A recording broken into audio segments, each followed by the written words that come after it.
Hello, my little nerds and nerdettes. Please join us for another episode of Dungeon Crawlers. where we are going to nerd out. We're gonna jump right into it. The party has made their way through the Delirian Wastelands. You have made your way pretty much safely through. With a couple of hiccups, little delayances. Weather mostly good. Little detour kind of around Fury Lake as you guys make your way a little bit towards the Dread Dunes, only to discover the ginormous skeletal remains of some creature. Unsure what. Only to discover a little bit of, um, well, some of you discover a little bit of Axel's backstory, background, back something. As a little tidbit is given about his kind of what brought him to be. His Uh, back, just his big back. big back. As a broken blade is kind of exhumed from the ground and brought with Broken blade, broken uh, back. broken back. Broke back Dread Dunes? Broke back No. blade. No. Broke back blade. Broke back canyon. Oh. Oh. oh. But Oh. a Next episode. next episode just hit like a little guitar, little banjo. Um, they they kind of dwell into a little bit of his backstory to learn kind of mm, the broken life that Axel kind of what made Axel to what he is today. And a deep conversation between Axel and Nova as they make their way back across the river towards Scorch Canyon, kind of down towards the Sleeping Oasis. You guys mostly safely navigate the Sleeping Oasis, almost having a little bit of a mishap, but you were able to make it through without any incidents or, permanently spending the rest of your life there, or not life. Um, you guys managed to camp out kind of the base of a small pillar. Those of you making the inner dimension, so that you guys can kind of spend the night there. Um, you guys bed down, making the safe trip. Waiting for the individuals for the drop off, making good time. During your first set of the watch, nothing happens. But as the morning kind of comes to dawn, Axel, in the wee early hours of the morning, you notice three individuals walking towards you, cloaked in kind of a heavy, dark garb, and three individual masks that you are able to make out as they get closer.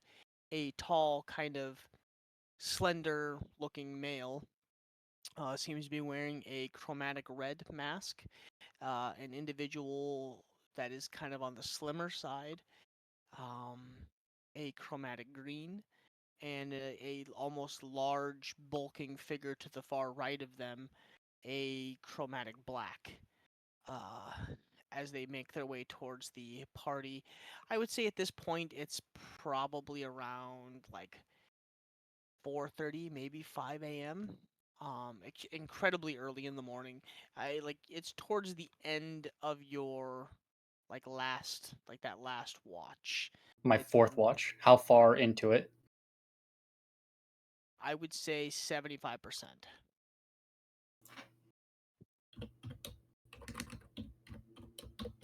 Mm. So there's still about 30 minutes until everyone else wakes up. Okay. Roughly ish. Yep.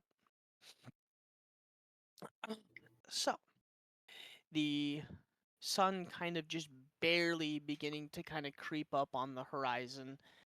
Axel, you kind of I don't think any fire was made or anything like that, correct? No. No. Okay. So you have night vision. Yeah. Yeah. So I mean, it's kind of a mixture between that like Twilightish. early dawn, twilight, like kind of too dark to make things out, but at the same time you're able to kind of get that flicker off of these individuals. Um, but the first thing you pick up is the kind of the sound of like feet in sand and like uh like when you step from sand to shale and then back into sand, and you can kind of hear the footsteps.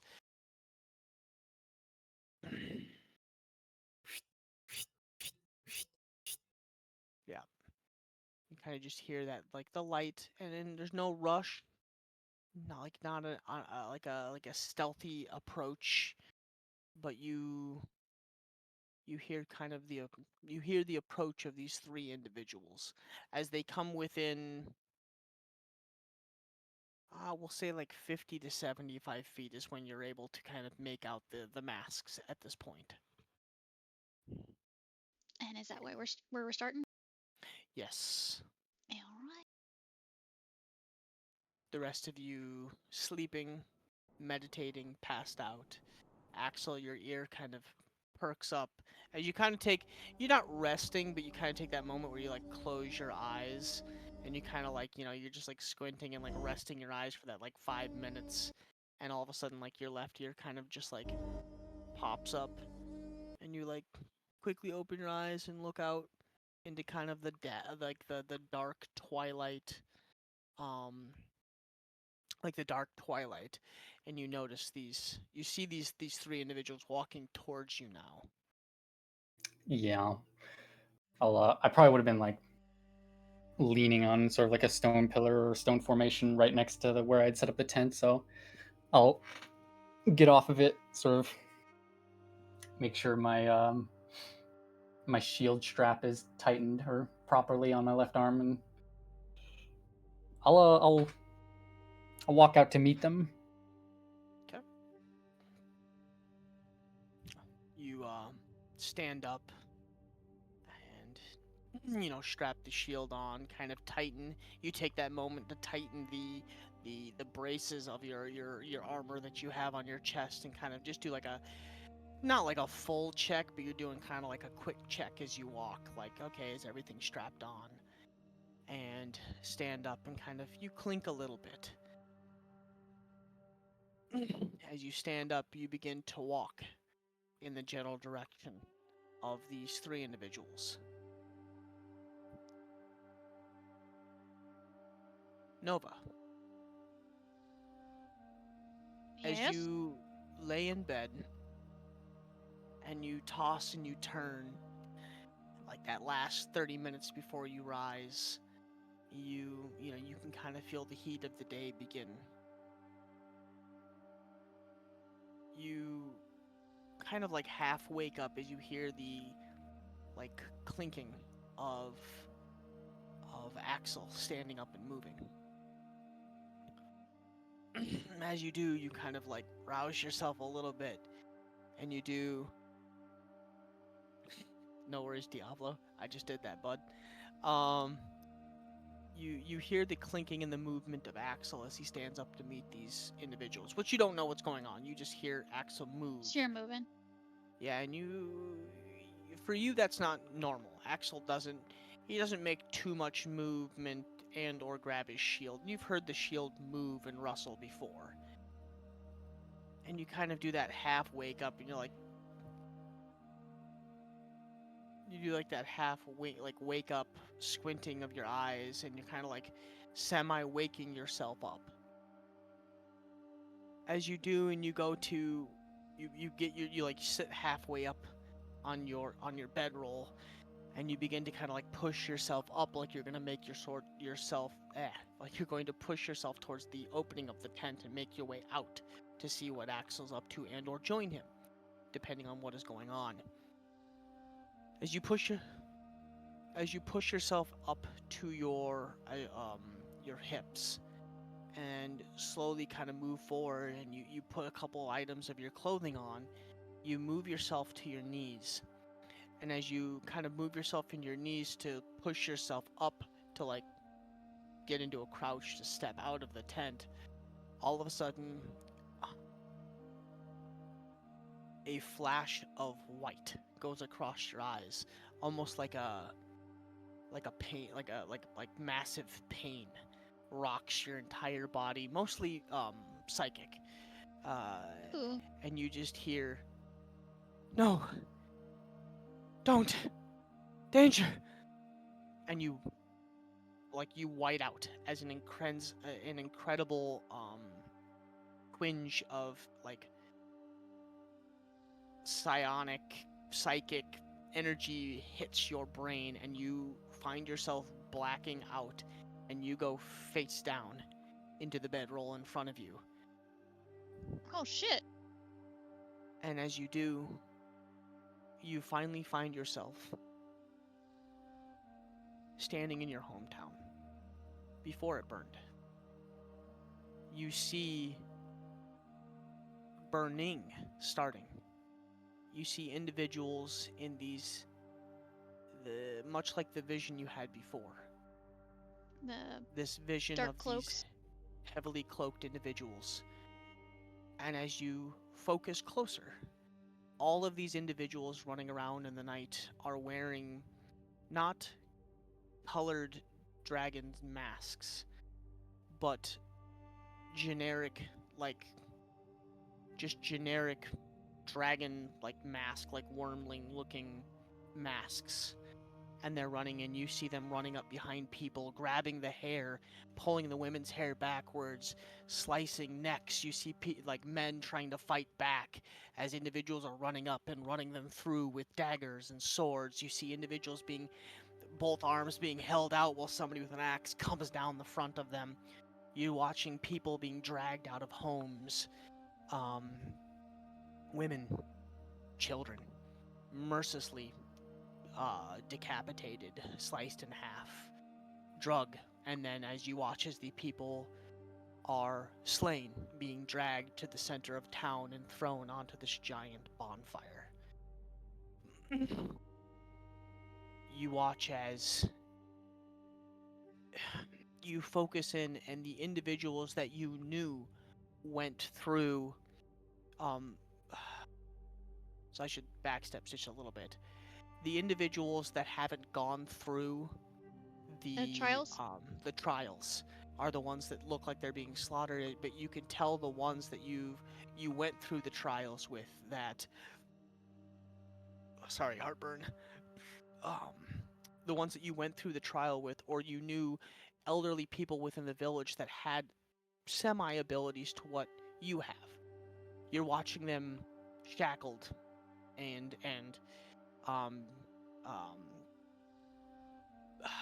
almost like these large glasses, like a headband is strapped around the eyes and all the way across the head, and they're being dragged towards.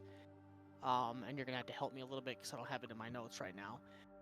They're being dragged towards the main building that you had Oh, the the trials. onyx structure, Ilgoloth. Yes, and you watch as all these people are being dragged towards this building. Your vision goes black again. You come to and you see each one of these people being tied to the pillars within this building.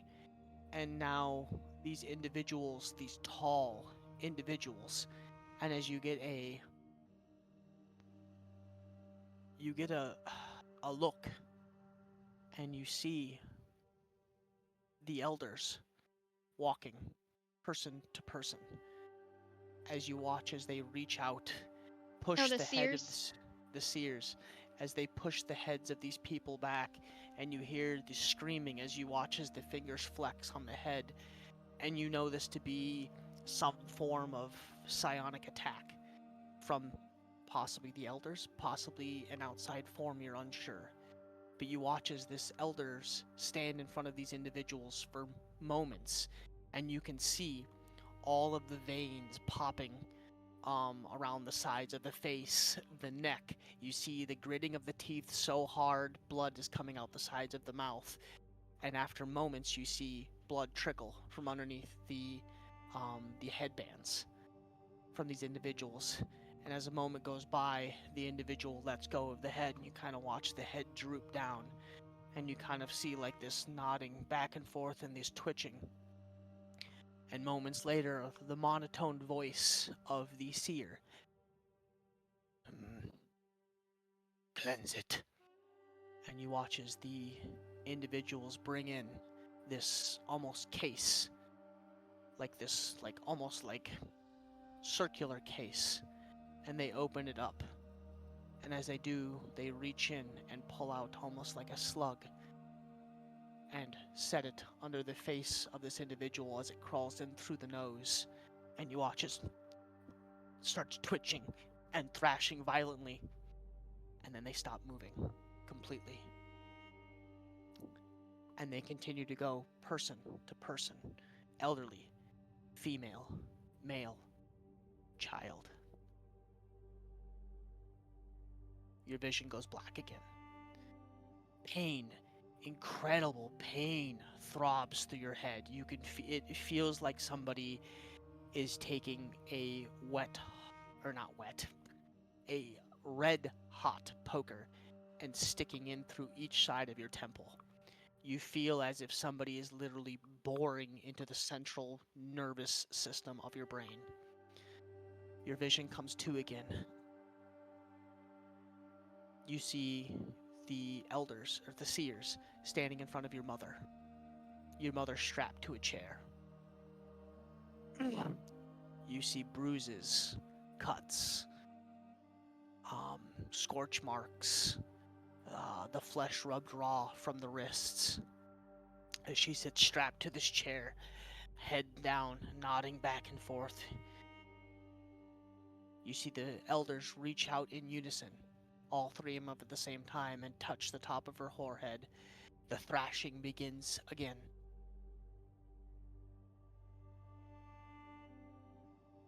Where did she go? Release the information to us. Do it. Release. And you watch as they continue as she thrashes harder and harder. They release her for a moment, and you hear the exasperated coughs as she spits out, like she just coughs this huge amount of blood and spits it across the floor. You listen to this wheezing breath.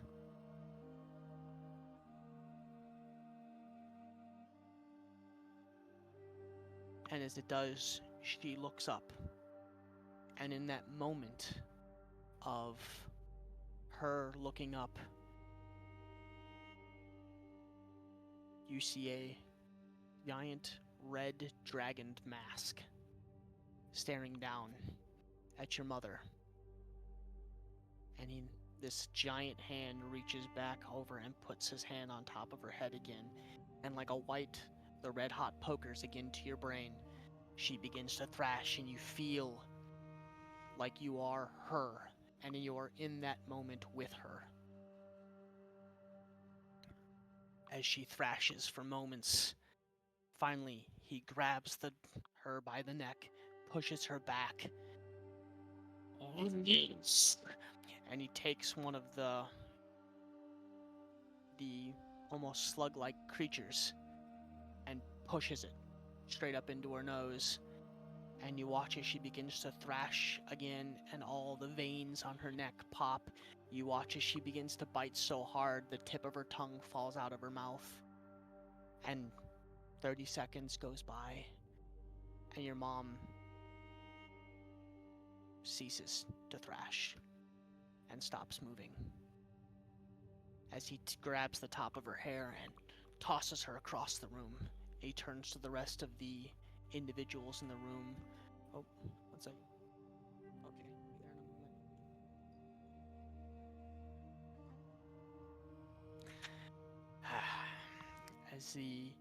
moment. She tosses her across the room, and you hear the thud of your mother scrape in the chair and the body scrape across the floor. This individual turns to the rest of these other two members. Fuzzy as it is, you can't quite make out the other two individuals. You just hear a part of the conversation. She did not release the information. We do not know where she went. The one experiment to succeed failed. I don't know. But we will find her. I will use the fang, and we will seek her out. Do you think she has gotten far? I don't know. But she does hold the key to making this work. Maybe brings everything to fruition. Yes, if we could find her, we might be able to make my project in a art work. But I'm still trial and erring some things. For now, we will dismiss this project. Lord Commander, I will work on finding them. Please do that.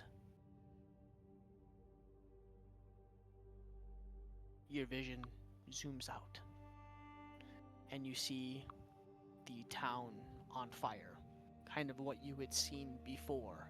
This time, the three heavily cloaked individuals walking out of the main obelisk building as it begins to catch fire. You see people running to the woods, being chased by these heavily cloaked, or these dark cloaked individuals. People, as you in your mind, you're screaming, "Run, run!" And these people are running, and they're almost making it to the tree line, but at the last moment, they're getting caught. They're getting shot. They're getting... Something is happening, and they're falling to the ground, and you realize that traps were set on the outline of the line as if there was no escape. They were making sure that nobody left. Genocide. I would just say genocide. And you see, as the vision kind of dims out, you watch as your town, almost like you're right above it, and the smoke begins to kind of haze and fill your vision. You watch as the town slowly catches fire, and the fire increases and increases until the smoke blots out your vision. You find yourself coming to, and your eyes just throbbing, and you get like almost the white spots, and you're just, your head hurts, and you kind of and you look up in the general direction that you are making your way towards the front of the tent, and almost like a hand on your shoulder, like holding you in place, trying to pull you back into the tent. You look up, and for a second your vision kind of goes blurry, and you see partially through the tent. But what you're not seeing through the tent, instead you see the outlines of one individual to the right. Slender build, standing there, and you watch as almost like these little creatures are kind of spinning around her, moving around her slowly. And you hear in your mind, memories. Us. Family. And you feel an incredible wave of sadness hit you as the swirling creatures that you see for that moment. You see one almost like a gem or something right about center mass, right about here. that seems to almost be like a tiny little spotlight and incredibly bright. And in that moment, the pain hits you again, and you feel yourself like pass out and go face down into your bedroll.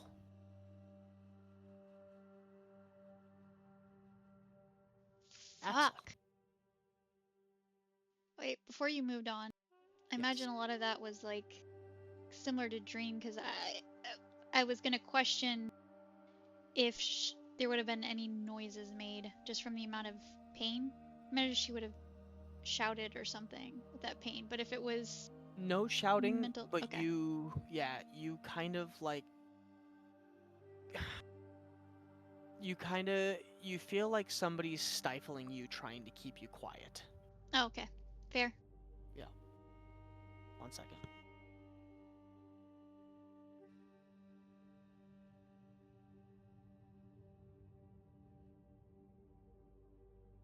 Shit.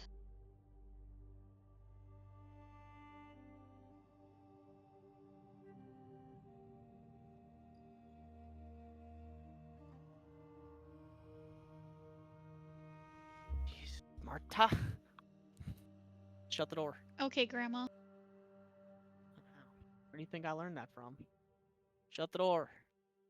Anyways, but you feel like somebody was almost like stifling you, like trying to keep you quiet. Axel, you might have picked up the small kind of like grunts, and you know when somebody's in a lot of pain and they try to hold it in, and they're kind of like something like that. Oh, I was very familiar with it a few weeks ago. Oh. Yeah, yeah. Where you're like somebody is holding it back and trying to make as little as noise as possible. And you're kind of like, what the fuck? As these three individuals kind of make your way to you, like you don't see any movement in the tent, but you kind of hear like that like grunting. Axel, as you kind of stand up and you make your way towards these three individuals, they stop about 75 feet from you. And they just stand there.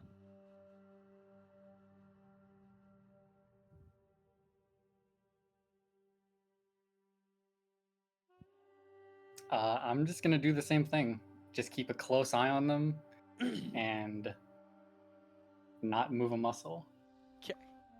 The sun begins to kind of rise a little bit more, and you're beginning to kind of make out the outlines better of these of each one of these individuals. You know, the taller one in the middle, the almost slender-ish one to the it would be to your right. You know, so it'd be left, but you're looking at him and be to your right. And then the kind of almost like I want to say this guy is about a half a foot taller than you, maybe a foot. Like he's considerably larger than you and and like very bulky. And seems to be standing off to your left. So, are you the individual that we are meeting here? Depends who's asking.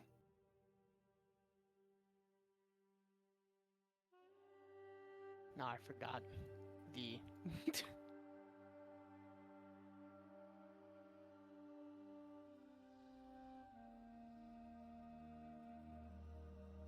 So I'm not the only one who forgets these things. Yeah. Especially when I have horrible note taking myself. Like I jot all this stuff down in the moment. Where is? No, wait, but you don't know it off the top of your head, so how about you have to just say whatever you think it is? Because I'm the DM. Since I had to do that.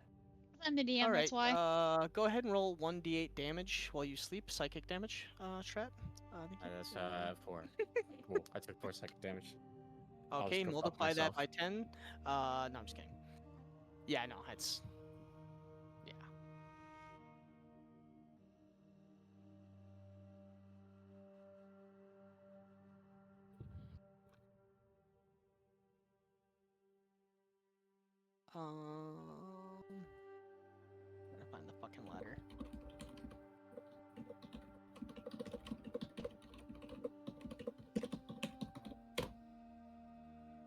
Thank you. You hear the individual to your right. Upon the sands, all will be cleansed. Sort of narrows his eyes. I was told to expect two of you. Yes, originally it was me and the larger individual here, but he decided he wanted to come and see it for himself. And you see the individual in the middle kind of like slightly bow. Do you have the wares that we were predetermined and discussed upon? And were they safely delivered? I do. They're right over there. He sort of gestures his head towards the chest. Have you looked inside? No, I've been following the directions of what I was told. Okay. He kind of leans over, speaks something into her ear. She nods. Roll a perception check, Axel. Yeah. 20, flat 20. Okay. Roll with advantage. No, is it with advantage if you're using your nose or ears? It's only, I only have keen smell, not keen hearing or sight. Okay. Nope, then just flat 20. You would still notice it. As you kind of sit there and the sun begins to rise up and kind of gets higher in the sky. At this point, the rest of you would be you guys would start waking up, except for Nova. Yeah.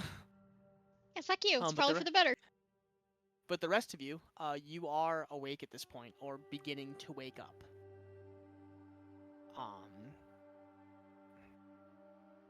You would notice slowly.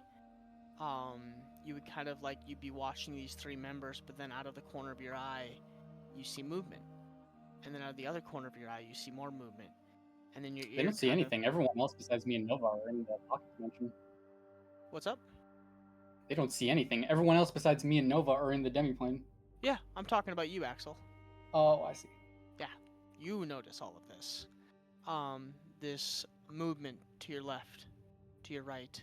Your ear kind of catches something behind you, and you kind of like look up quickly, and you see skirts of like little black cloaks and masks running all over, and you see people kind of like, every once in a while you'll kind of see like a little bit of a face peek around a rock and then slink back. And you get the realization, you're probably not alone. Said they were wearing cloaks? Yeah. Do they resemble the cloaks that these three individuals are wearing? Correct.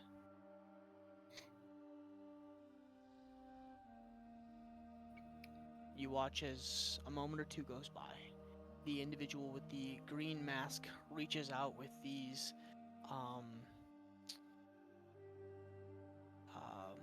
she has like a long glove on, and these kind of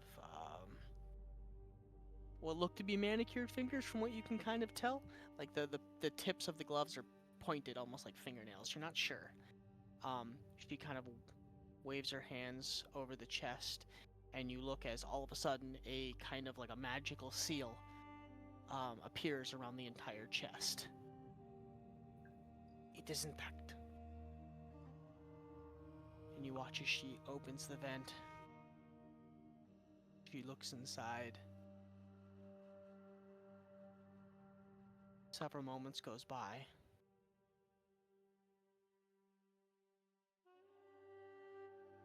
You hear her speak a couple words, and the chest actually opens.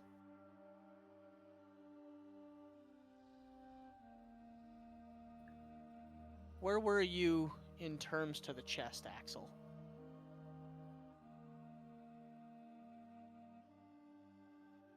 Trying to remember, because you were pretty close to it, right? Yeah, fair bit. Fair bit? Okay, so you would see what's inside.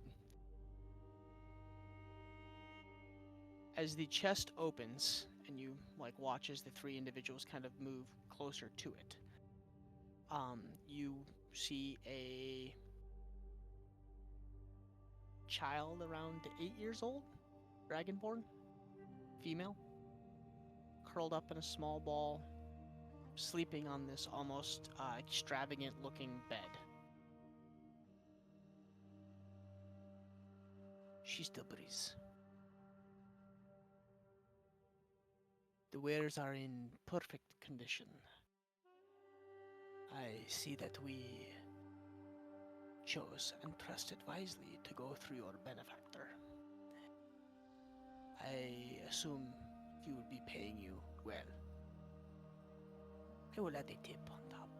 He reaches into his pocket, and as he does, you do catch like a piece of the skin, and it almost seems to be kind of like a charcoal gray looking skin, maybe bluish tinged. And he whips a small bag of coins in your direction. It lands on the ground in front of you.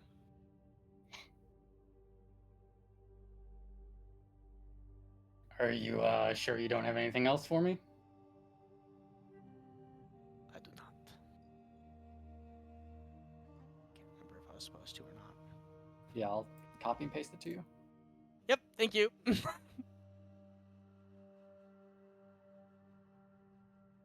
Yes. I do not have anything else to give you. You will find what you are seeking within the bag. Your contract is complete with us, and it is to our satisfaction. Glad I could assist. You are looking for more work. We could use an individual as skilled as yourself. You seem to either travel alone or... And he kind of like looks over towards the tent. An individual with you, maybe. We could use people of your skill.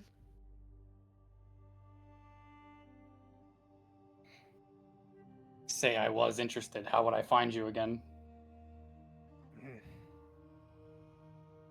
Reaches in again, pulls out a redstone, flicks it in your direction. Catch it. This stone seemed to almost, as you look at it, it kind of like shimmers. You watch as like almost like a wave of fire washes over it. Just break it, and we will find you.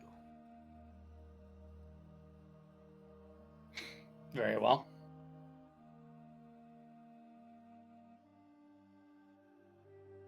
Who do you believe in? If you don't mind me asking. He asked me, who do I believe in? Yes.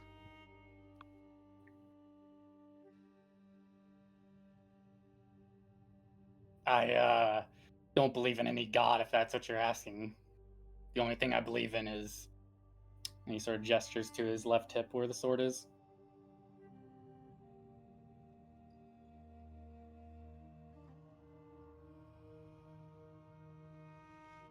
I see that we also have a understanding with the way the world is, as we can only believe in things that we can see, materialistic.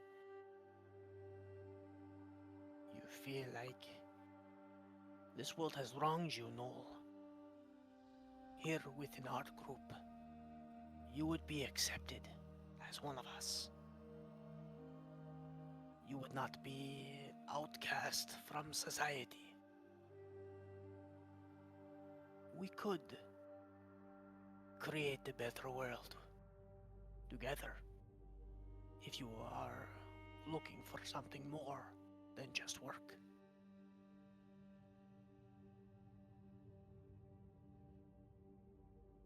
Maybe. I'll have to give it some thought. Understandable. Know that we have individuals within our ranks that believe in nothing but the blade. And he kind of like gestures over towards the individual with the black mask, and you watch as this individual kind of comes out from underneath his cloak, and he's absolutely carved forearms rippling with muscles and veins, and he grabs like this like gigantic axe in front of him and kind of like holds it out in front and bows slightly down towards you, and then sets the axe next to him. I do apologize for the misleading information. As we did say, we would have two. But we have been watching you since you entered the sands, and you had a much larger group. And reports had said that half of your group disappears at night. My lieutenant here is only here for protection. And as you have noticed with your keen eyes, I have individuals here as well. All we want is this world to be pure and cleansed. And those that believe in false idols and gods to be removed from it. Those gods do not belong in the world that they do not help. All they do is sow chaos and unruliness through our world, and discriminate against those that they find vile. As your race seems to be one that is hunted and misunderstood. But you are just one that values those who are the strongest.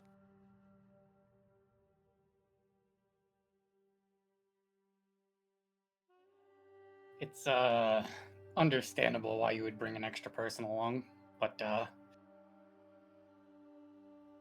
surely you would understand why I had to make sure that you were who you said you were. Of course, of course. I do understand the need for protection. As I would ask, is the rest of your group hiding in ambush, or have they deserted you? It's on a need-to-know basis. You've got what you wanted. But I would like to meet the rest of your companions, to know and thank them for their service. No? I can pass their message along. So while this whole conversation is being had, the group in the dimension, you guys are kind of waking up while this is happening. You guys are stirring. What are you guys doing? Are you guys just taking your sweet time waking up, or? Yeah, I was kind of under the impression that Axel would come get us if he needed us. Okay. And so since he hasn't said anything, yeah, I wouldn't be in a hurry. I would just assume they're not here yet. Okay. So, yeah. I would probably be.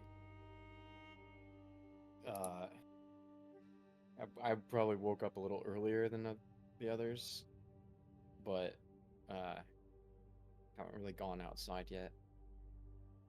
Just anticipating what might happen. Kind of hold off, waiting. Yeah, and as the others start to rouse a little bit, I'll be the first one outside. Okay.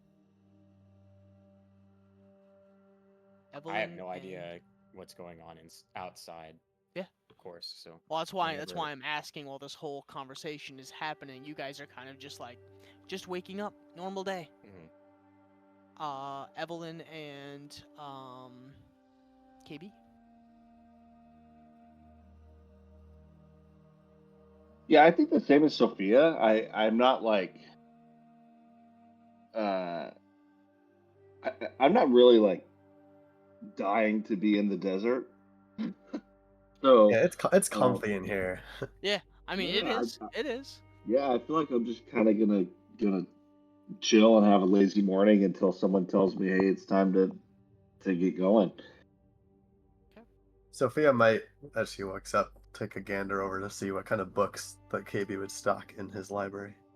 Yeah. Or maybe they're just like fake. You go over and it's just like wallpaper. Okay. Yeah. You walk towards the wall and you kind of pick up the first book. 101 Ways to Travel with Dirt. And you're like, what the fuck? And you go to the next book. Traveling to and from a goblin story. And you go Next down. book, Insurrectionism for Dummies. The next book is How to Overthrow a Government from Within. Yeah. And you're just like, okay, putting the books back. Take them down from the inside. KB's two biggest hobbies in life: Yeah, just- overthrowing governments and traveling with dirt. Yeah. It's just a light hobby. Just a light hobby. You open the book and it's got like different work. ways to create poison to kill people silently. And you're like, oh shit. How to make a bomb at a household item. How to make a bomb out of like manure and household items in the olden days. Yeah, Bro's just going light reading. the route of the Unabomber. Light reading. Why feudalism is bad for you and your neighbor. Feudalism for you and me. No. Serfdom Evelyn? sucks. Yeah, I was gonna say if there's like books, that's way more interesting to me. So Oh yeah, you find some light reading in Monarchy and Why It's Wrong, and if you find it quite interesting. fight the monarchy. Yeah, you read about 10 or 12 pages and then quickly notice a book on local poisons and how to what's the word I'm looking for? How to neutralize them. Plot twist. Because this was made by KB, these books probably are built from his thoughts. Why do you think I went there? Yeah. So the pages within are going to all be based off of what KB thinks on that topic. And it's just from memory, so it's like not a perfect recall of what's in there either. Yeah, It's going to you be get like, too well, far- and maybe this, and you know, Yeah. and I think this would work. Yeah, definitely try that. And it's You going to get be about like having halfway through the monologue. book and it starts to get like blurred, like the Yeah. pages start to blur. You're like, what the fuck is? Oh, okay. Several moments go by though, as you guys are all kind of waking up. Patience. Why do I keep saying Strat? Patience. Yeah, doing that. I don't know why. It's just you for some reason. Patience. You watching the rest of the group kind of wake up, take their time. The Just, like, bookworms all start. tapping my fucking foot in the corner, just like. The nervous bookworms are energy. bookworming, and you're like, not for me. And you stand up, and you kind of like lean against the wall, and every once in a while you kind of like readjust, and you find yourself like scooching unconsciously towards the door as you watch as each one of them, they keep flipping the book, and you hear like them kind of joking and laughing and looking at KB, and they're like, what the fuck are these books? And after like 5, 10, 15 minutes of that, you're just like, I can't do this anymore. Yep. And Just- you move towards the door. Out the door. That's kind of like towards the end of that conversation, Axel, as the individual asks where the rest of the party is, and if he or she could meet them. And Patience kind of walks out and is just like blinking in the fucking sunlight, just. it's like, I would say it's like early morning. It's not super bright, but yeah, you take that first step out into the sand. It's kind of like, like 6:30 in the morning. It's like, I want to say it's probably 65, 68 degrees. Like it's a nice, like, the sands are kind of still cool from the night, but they're warming up because of the heat's kind of starting to rise for the day.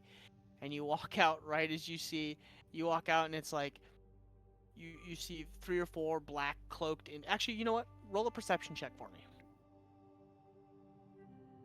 I'm just curious if you notice things as you walk out. See how much. See.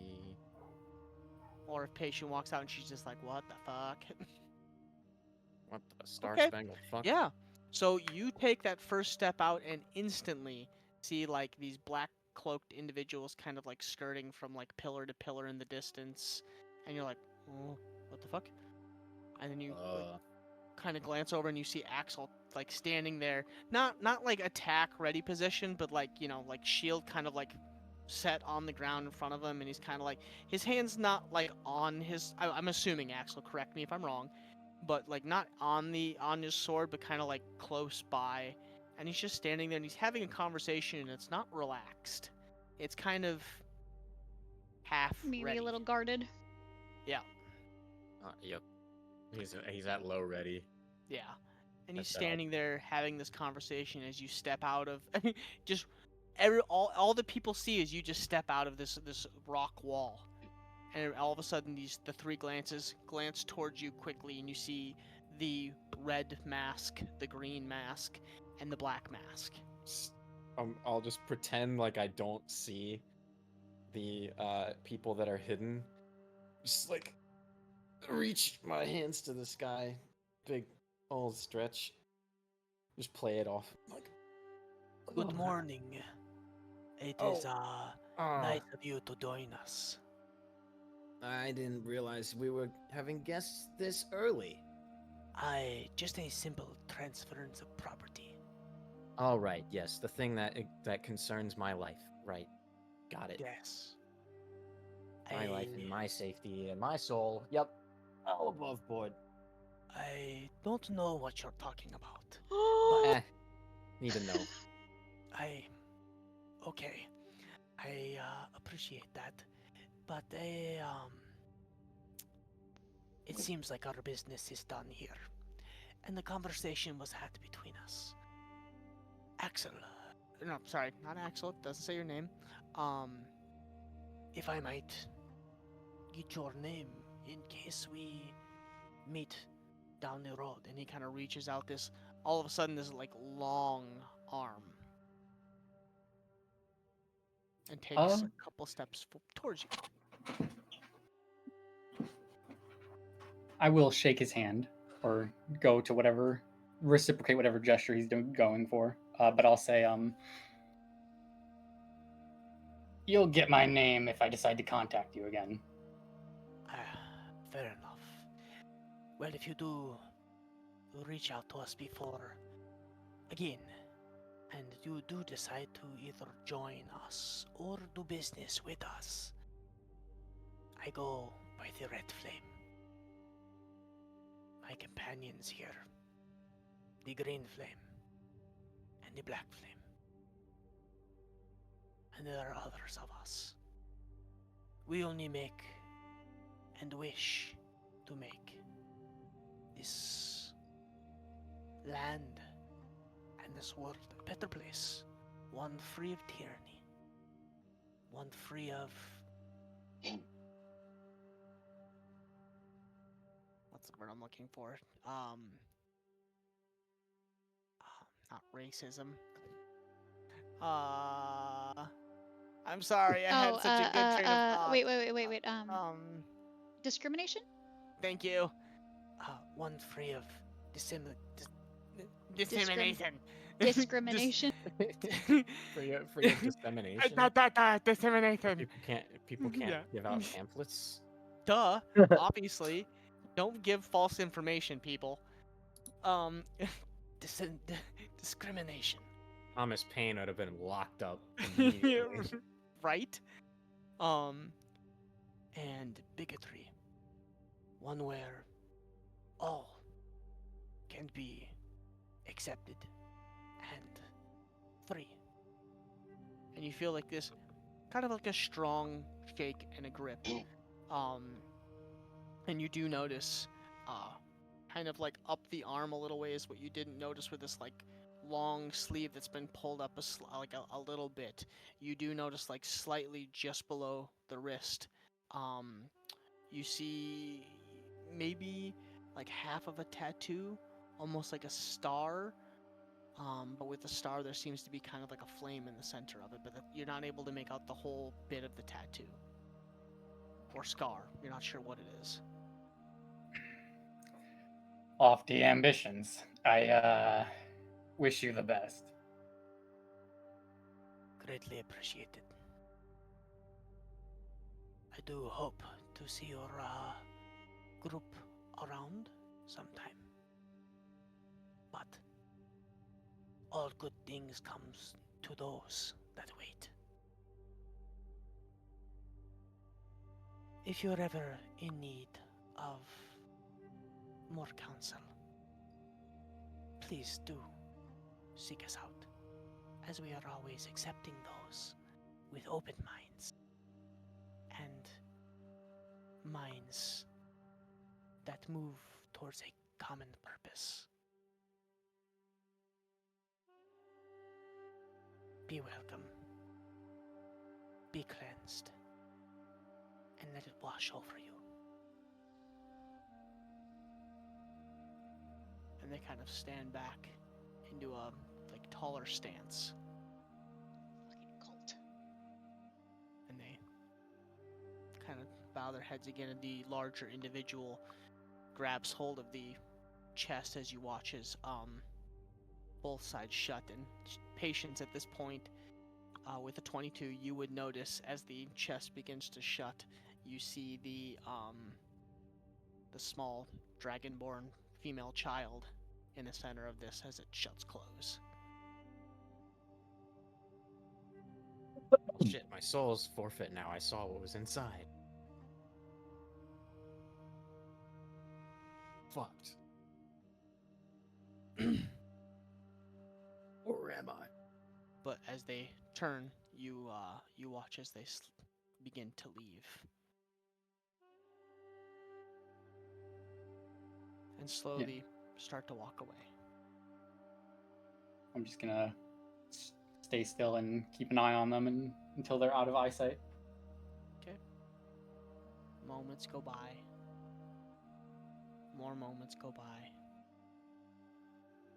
And as the sun begins to raise, you can see the shimmer of the heat begin to come off the sand, and as it does, you can see almost like they're mirage, and they're just gone.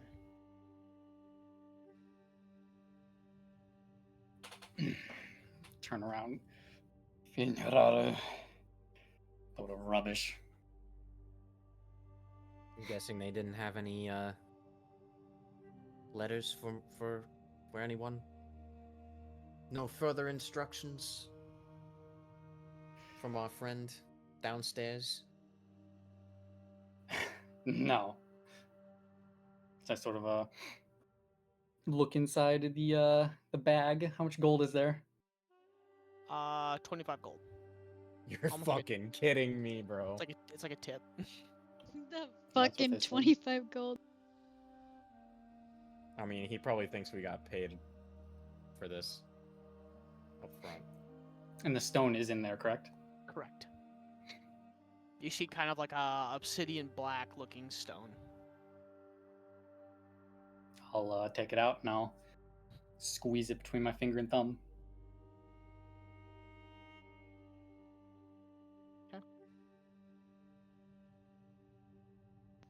What's that thing? Our way of relaying that we did what we were told. Ah. That's right.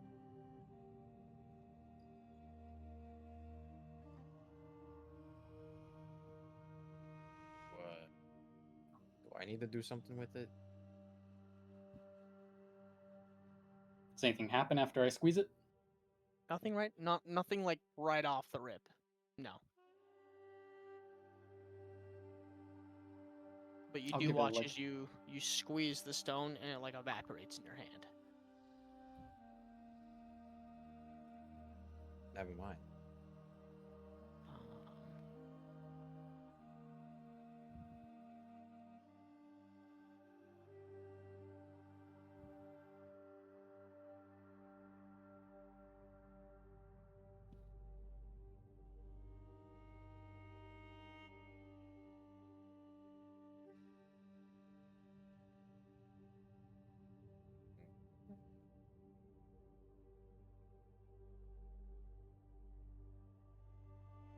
You do get the sense that, if that's what you're waiting for, you do get the sense that something happened, whether it be a message or something.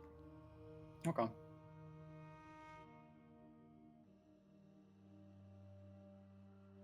Like a little sending stone. It's a beeper. It's a beeper. Now Dresgak needs to go find a payphone bank to check the beeper Exactly. message. Yeah, I mean, it's the only way it can be done. Trying to get a sending stone. Does this hotel have a payphone bank? All of What do you mean? spent on you. Check my beeper. I get a There's a signal phone on in your beeper. room. I'm not gonna signal on the beeper. That's what you got a phone in your room. That'll work. Yeah. I'll just walk back to my post next to the tent and sort of just relax, wait for everybody to be roused. Patience as you come out and you notice like all of this go down, and you kind of see him like go back and sit down in his little post again. All right. Well, I'll go back into the space and wake up everybody else. I did we see the hidden peoples? Did they fuck off as well? As far as you can tell, yes. Okay. Cool. Yeah, I'll head inside and address the three in there. The goods have been handed off. I guess we should probably all figure out what happens next, huh? The deed is already done. Yep. Family meeting. Pretty painless, thankfully. Mm. No incidents. I mean, they definitely. I think we were supposed to meet 2 people, and there were more like what 10? Would you say, Ginge? From what you could spot at a quick glance, you saw the 3 individuals. Okay. And you probably Yeah. saw about 5 or 6. Okay, so 8, 9, Maybe more. 9. Yeah. At least 8. But only 3 of them were out in the open. The rest of them were hiding around. Seems they've all fucked off, but we might need to watch our asses while we're out here.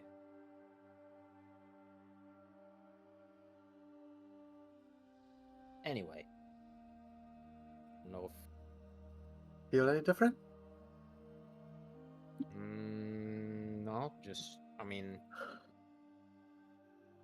somehow my neck is a lot less sore than it usually is. Maybe that's a good sign. I don't know if I slept good or My just... soul's not Right. on the chopping block Yeah. anymore. My neck feels nice and relaxed. I The, don't know. Well, the what you weight don't of your realize, soul is lifted from your yeah, shoulders. souls are linked to your shoulders, and when stress is relieved, the soul feels. Yeah, I mean, obviously, it's common Totally. knowledge. Yeah, exactly. See, Common knowledge.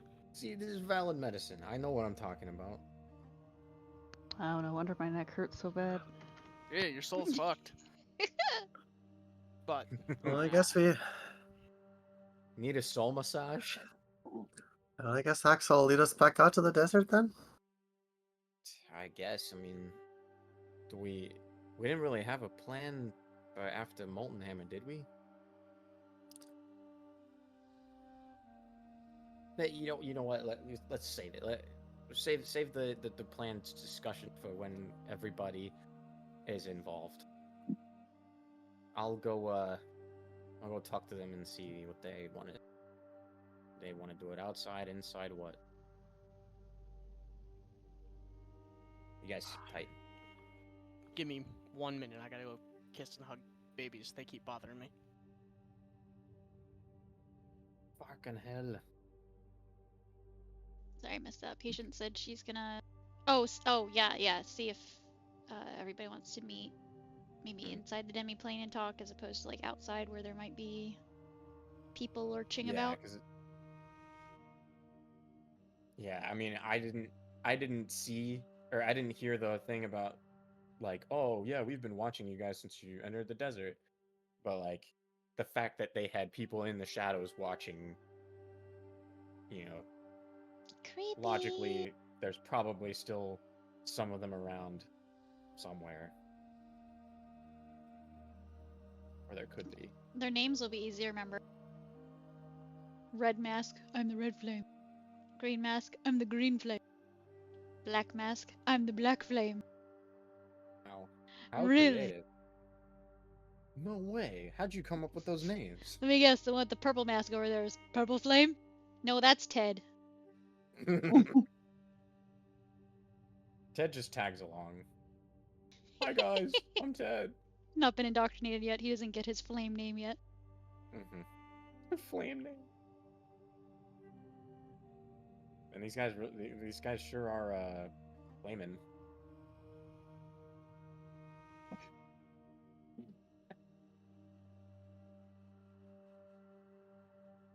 Bruh. Patience out here talking about her soul business to outsiders. Whoopsies. That's part of the contract not to do that. I didn't say I didn't Yeah, say you I didn't made a talk deal about with the the terms of a devil. contract. Yeah, you didn't. I'm giving you Yeah, shit. I just said You said my soul's on the line. yeah, you know, life soul. That could be anything. I could be talking about the soles of my feet. Yeah, they could be making the connection like, oh, you're doing this job for Druzgak, and you're Well, saying I your mean, soul's on the did they line. even know about her? Because Yeah, that's because they got that's who they were. The trade was being made through, and we're just the delivery men. Yeah, but we made the trade with some other people that were probably affiliated with this cult. True. I think you're fine. The Okay, what devil now? is just the one pulling the strings. We're just shooting the shit, Yeah. making fun of Hashing Ted out with his purple mask. details, yeah. Yeah, fucking Ted. Like red flame, red mask, you guys. green mask, green flame, black mask, black flame. Let me guess. The guy with the purple mask is flame. purple flame? No, that's Ted. Yeah, he hasn't been fully initiated yet. He doesn't get a cool name yet. The brown flame. The brown flame. You don't want to meet the brown flame. This guy's got the right idea. He became the brown flame. No. The brown flame is they don't keep him around. He's got some bowel issues. Hence the color. Brown Yeah, flame they stays gave- on the outskirts of all the meetings. Yeah, they send him for all the assassination missions. But yeah, so you go and sit back down, Axel, and find, kind of a comfy sitting spot as the sun begins to come up for the day. Patience, Strat. I don't know why I keep saying your dang name. Patience. Maybe I should make my the character name Strat. be the one that's first Yeah. instead of my, because y'all know it's me. Hold on, I'm gonna I change don't it. know. I Maybe just that'll help. I don't know why. But you kind of go and you sit down. I'm assuming kind of close to where Axel sat down. I'm just gonna thinking. stay standing. I'll walk over to him Okay. and say, Shit, is Nova awake yet? Or is it just you? He gives a shrug. Well, I mean, I was thinking, now that this is done, hopefully for good, but at least for the moment, get everybody together and figure out where we go next. So it gives you like a indignant look, like, have you already forgotten what Needle told you?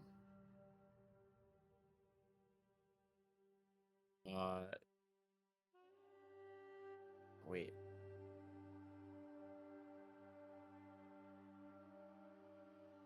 Axel remembers.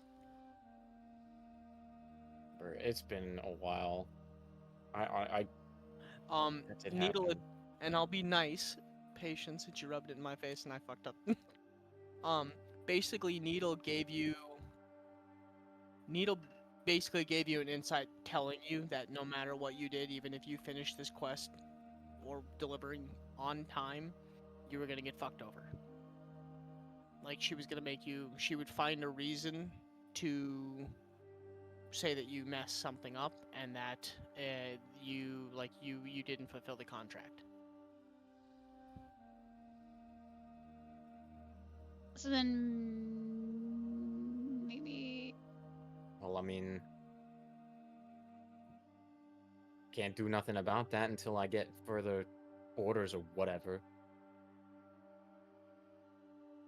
And that's not all of it. What's didn't not she all of it? mention that she was gonna be leaving something in What? a place? Didn't Needle Once we miss? returned from Did we? our task, we Okay. would find an anonymous package at the Yeah. Beanworks marked with the phrase "heir to the obvious." We can use what is inside that to void the contract Oh, and then kill her. fucking. Listen, okay. I have it. I am not good at taking notes. I can't fucking do that at the You're same good. time. You're good. No remorse. No remorse. No remorse. Yep, that's exactly right. Boy, I'm gonna throw hands. He's about to be rated E for everyone. And next time, Coming I over might there, I'm not gonna even beat tell your ass. you this information, so you better be thankful. Oh my He's gonna god. start bartering. Nah, I'm gonna start bartering with these hands. His Ooh. face. Ooh. But yes, you were basically That sounds Jar. told that by the time you got back, she would have found a way to help you void the contract because So you were gonna get fucked over no matter what you did. Even if you delivered on time, everything appropriate, no damage, no nothing, that she would use the small print in the clause. So with Patience knowing that, would she maybe frame it differently? Like, get everybody Yes. together to talk about, like, the game plan for getting back to Molten Hammer as opposed to what do we do next kind of thing? Yes. Figure out the game plan going back.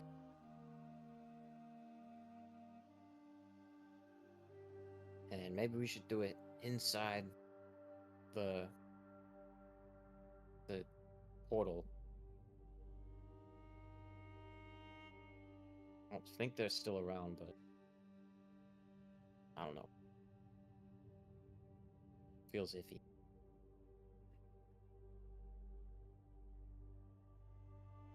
Very well then. We'll come when she wakes up. I'm not going to force her. All right. We'll just see. What am I? I'll go into the thing. Into the portal? Mm. Into the dimension? Okay. Yeah. You walk back in, you find the group still kind of sitting around the books, and now they're kind of like a small argument has gone on about, well, anarchy versus non-anarchy, versus like, well, overthrowing from within, and the books and the titles, and yeah.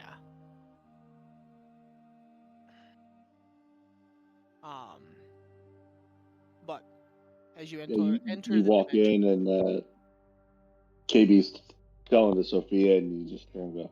And then the centaur stands up and he says, "That's not even the half I was talking about." Half of what? Ha! Sophia immediately you know that reaction when someone's getting their ears chewed off and finally an excuse to get away from it comes into the room? That's fully Sophia, and she's like immediately looks at Patience and just walks away from KB over to her. Patience! Just the person I was looking for. Yeah, What the yeah, yeah. Anyways, all Patience is here. fuck are you talking about in here? Evelyn, just so you know, I, not KB, human You man, love to do this very stupid thing where you only tell the punchline to a joke. And so I always have KB doing this stupid thing. I love it. It's always when somebody's walking What? into a room too, because you did it last campaign. Yeah. What Yeah. in the god? What in You the walk into the room. goddamn are you Goombas yapping about in here? And so the Centaurs. paladin says to him, "Oh, you meant lay on hands." Did they agree to come in Not to lay talk to us? on hands. You can lay on hands. All right. Yeah, but This is my He's- toxic trait. Nova's not We up love it. yet, We're here for it. and I'm not gonna force her awake. I mean, fair enough, but waited long enough already. Oh, Fuck you. Trying to get come out on of in. this We're having. household. It's comfy in here. Get away from the desert. They'll come in when they're ready. You know what? You're right. We don't need a tent. We got a tent with blackjack and hookers. Okay, one, where's Blackjack? But I don't know where. I don't know Okay. where we're headed next. I don't even know if excellent patience are. I mean, maybe a contract is done. I mean, who knows? It's not likely. No, it's probably not. The fine print is probably gonna get invoked against me. Always will be. Yep, probably till the day I die, and then my soul is, just I'm screwed. But Well, that's probably true. but I told you But- that we met with Needle, right? You mentioned that you talked to her. Yeah. Well, she thinks that by the time we get back to Molten Hammer, that she will have found a way for me to get out of this whole dig. Say more. She didn't really say that much. I mean, I asked her about it, and she was like, "Oh, I don't know." It was like, I can't tell you yet. I don't really know for sure. Type shit. I haven't read much about devils. But what I've read, the only true way to get out of a contract is to kill the one who gave you the contract. Well, it definitely involves that. It's the actually doing the killing part that's we gotta figure out. Because I don't want it to be a repeat of last time. That was not fun. No, but you can tell Sophia's borderline glowing at this point with your idea. I mean, But there's a chance now. it's possible. We can go back and we can kill her. I mean, I feel like we were real close last time.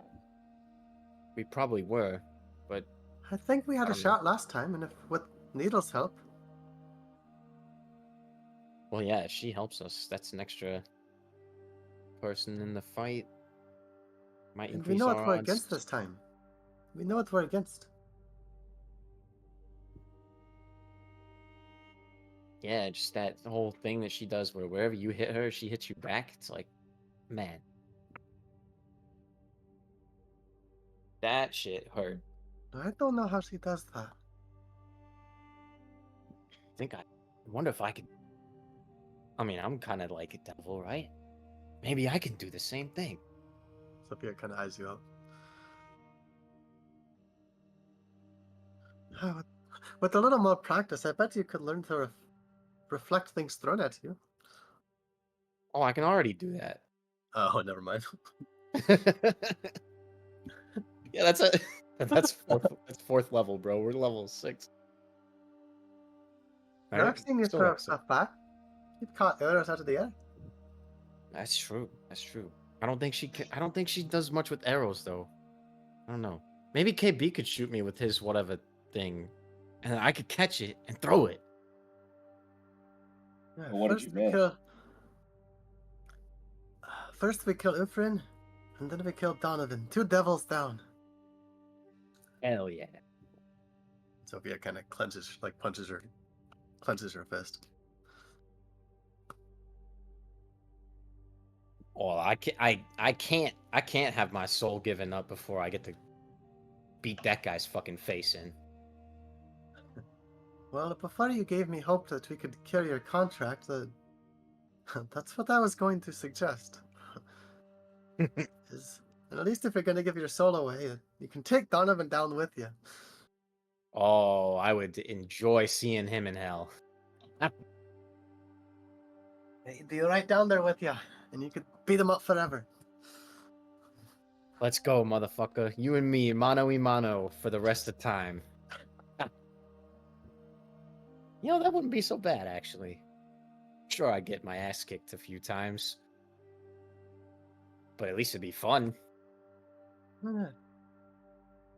Donovan's big and slow. You're nimble, fast. Yeah, but he hits like a fucking wagon train. He punches like a fat ass.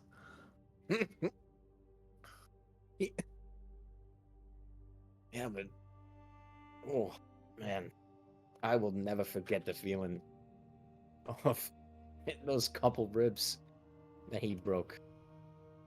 I'll never forgive him for that.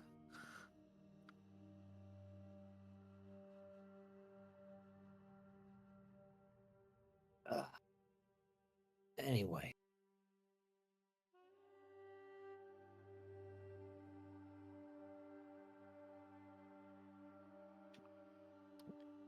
As you guys kind of find yourself settling in, having a conversation, Axel, the time just kind of continues on. The 20 minutes passes, another 30 minutes passes, 45 minutes pass. Coming up on an hour, and Nova still hasn't woken up. A little uncommon for her. At this point, she's usually up by now. Plot twist, Nova's fucking dead. She dead. Rip. Oh, yo! Holy shit, she dead! I'll check on her and I'll peel back the flap of the tent and look, see if she's in there. Okay, you find her face down. Face down, head towards the opening of the tent where it goes out. Eyes are rolled back into her head, and she's got like a little blood coming out of like one side of her lip, and she's kind of like almost like frothy spit, like she had a seizure. Yeah, I'll quickly like clamber in and like shake her a little bit. No response. She is breathing, but no response.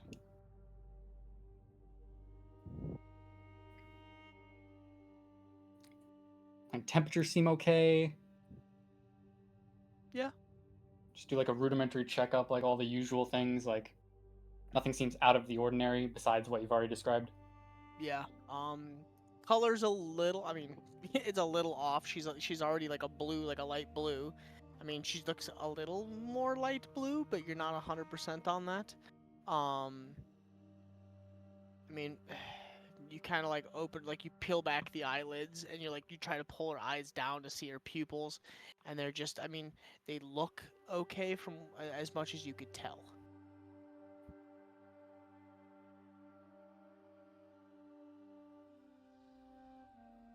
Yeah, I'll move her into the recovery position, and I'll just sit inside the tent now and just keep a close eye on her. Okay. 5 minutes goes by. 10 minutes go by.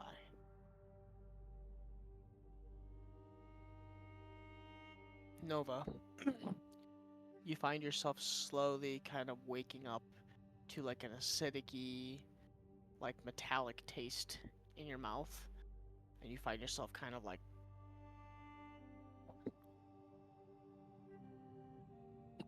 spitting up a little bit of dry blood, where you either bit the inside of your tongue, cheek, not sure. Mouth hurts from clenching really hard though.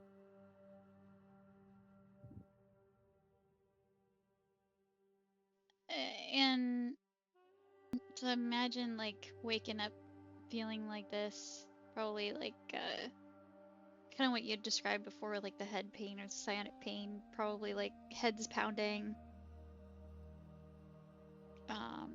jaw feels tight from being clenched.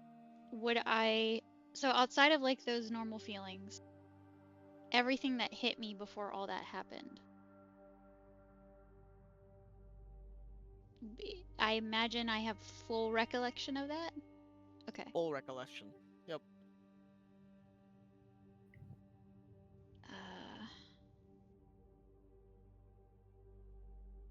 So after I kind of, my brain gets past the initial feeling that I'm having, it's gonna drift to those visions that I saw. Yep. And I'm gonna immediately dart up onto my hands and knees and be like panic breathing.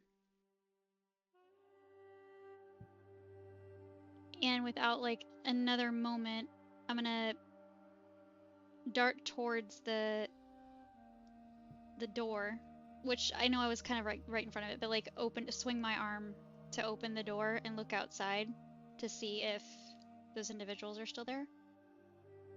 They are not, and the sun is out, and the day is beginning to get pretty hot. So with the progression of time, I wasn't ever outside the tent, but would I have noticed at all like the difference in the time of day based on the brightness? You would know that it is obviously not early morning. It is kind of like mid-morning at this point, like A lot of time has 8:39. passed. Okay. Yeah, like a decent amount of time has passed. I'm gonna sit back down, now kind of realizing that Axel is next to me. I'm gonna be think of like somebody almost like having a panic attack, like the kind of the panting breath and like wide-eyed. And I'm gonna look at him and I'm gonna say, "Were they here? There were people here, right? That wasn't a dream. Did they come? The people, the 3 people?" Yeah, they came. Hey yo. And you wouldn't have seen 3 people. Oh, I You would thought you have said I known did. I just thought you saw well, it. you saw. You know that you were supposed to meet 2 people, and you saw one of them like Oh, outlined, that's and what they it seem was. to have like creatures or something floating around them, Okay. almost like spirits. I thought or for some reason you said I saw yeah, the no, outline just of you 3 of saw. them. You Okay. know that there was 2 that you were supposed to meet, but then you saw one for sure. The individual to the far right, Axel. So for you, Axel, that would be the individual with the green mask. Yeah. And that individual seemed to have almost like creatures floating around it, and then one like right kind of here-ish almost just seemed to be like this, like something was glowing really really bright to just you. And Novanari had basically reached out to you and told you that those were memory, like kin, like your people from your village. Yeah, got it. Okay. So I would rephrase that instead of saying 3, I'd just say the people. I would just say the people come. Yep. Um, They did. I'm gonna put my hand over my face and try to like calm myself down a little bit. They did it. They burned Bira. You're positive? Yes.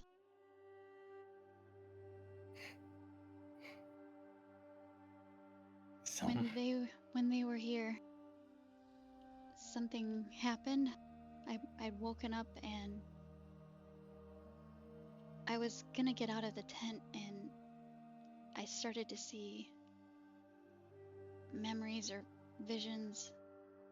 Not really sure. Probably memories because Bira was already burned. Or hadn't been burned yet. But I saw what they did and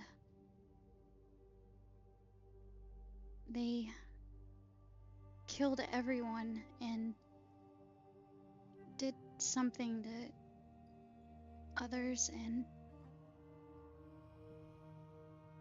I saw there was a tall person in a cloak with a red mask. Probably one of their leaders. He was here.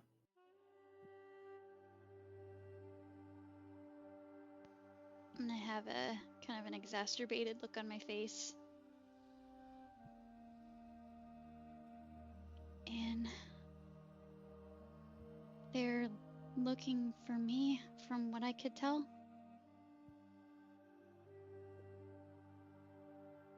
It's a good thing you didn't come out then.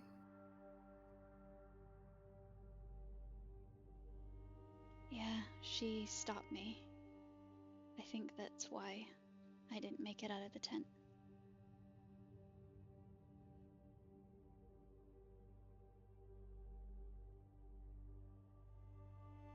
I take a deep breath, kind of sit back and pull my knees up and rest my arms on my knees and kind of bow my head and try to replay everything that I experienced in those memories. Try to make sense of everything.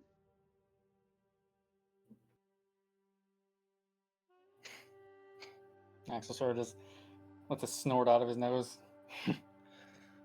So much for individualism.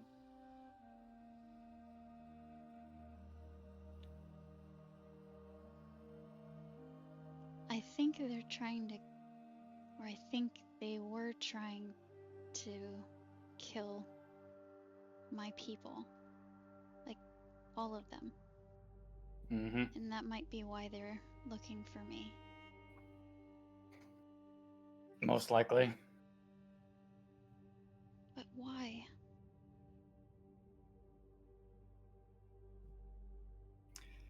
Well, sure goes against what they were telling me. I'll look up at you. What did they say?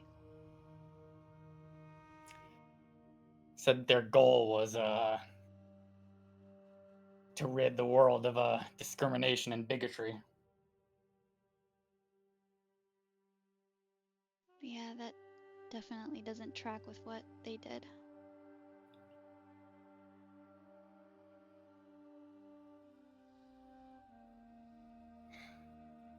I'm gonna sigh again and kind of bow my head and kind of mumble. They slaughtered everyone, tortured everyone. Women, children, they're all dead.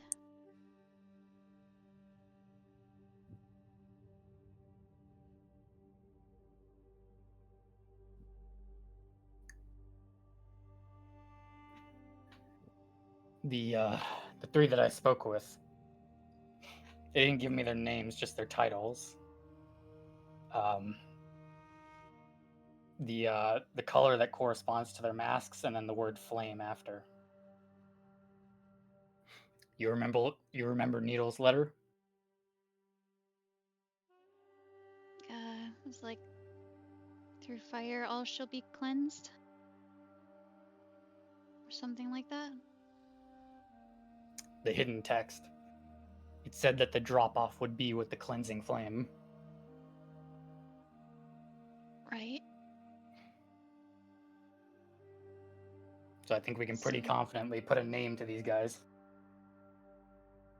So they're the cleansing flame, and they're also the ones responsible for, or the cleansing flame is also responsible for what happened in Bira. Sort of gives like a conclusive nod.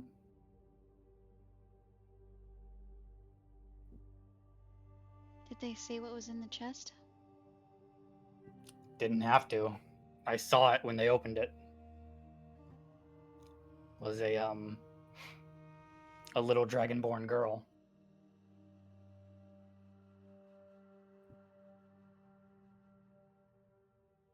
Don't even want to imagine what they have planned with that. But it can't be good.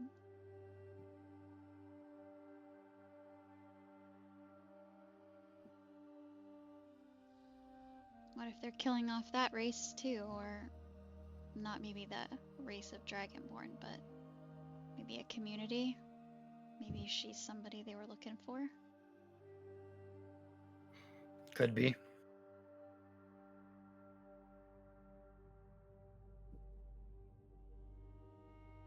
What do we do?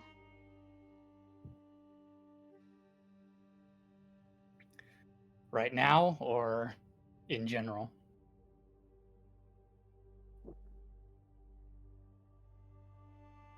Both? I know we have to go back to Molten Hammer. Mm-hmm. But we have to do something. Or I have to do something. I don't know about everybody else.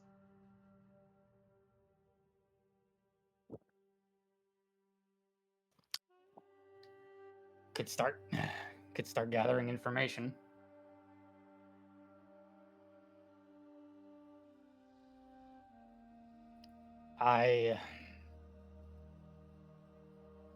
He sort of like looks away for a second.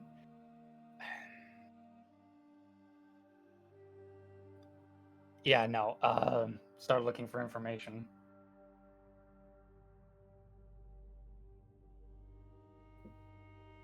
It's unfortunate that the red masked one was here because knowing that he was so close could have done something.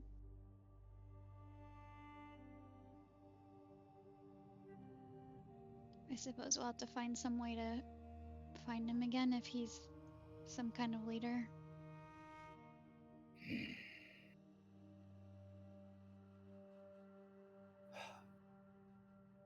That might not be a problem.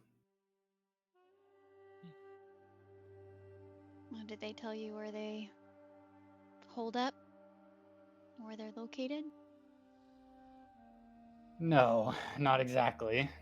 Although, in that line of questioning, I might have a lead. But and he sort of takes out the red crystal.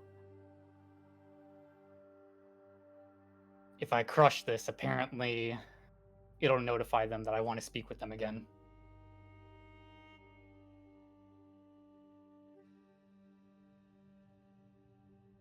Well, that makes things really easy.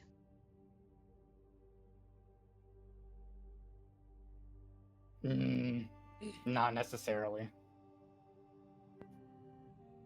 Well, if we want him to show up, if all we have to do is crush that. Axel, remind me real quick.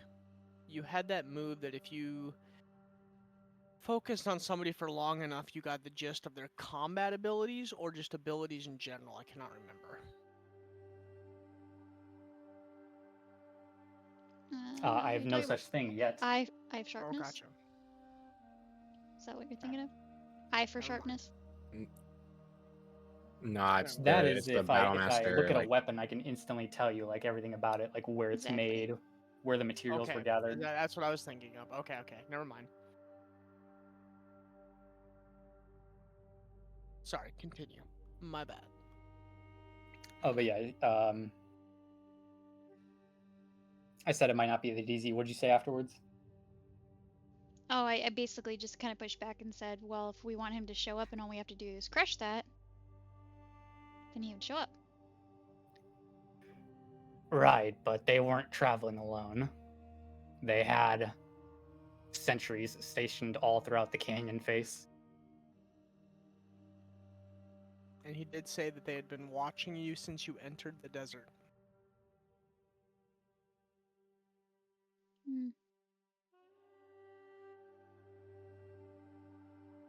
Probably at least a dozen of them.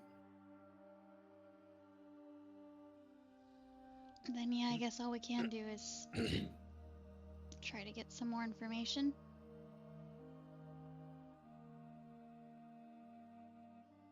I'll see what I can find out.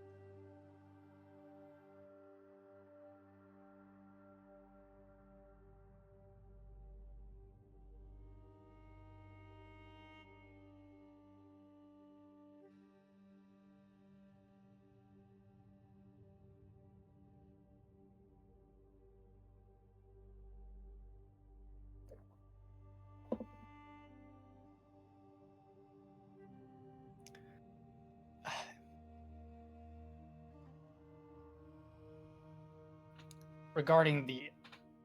I guess I could just save it.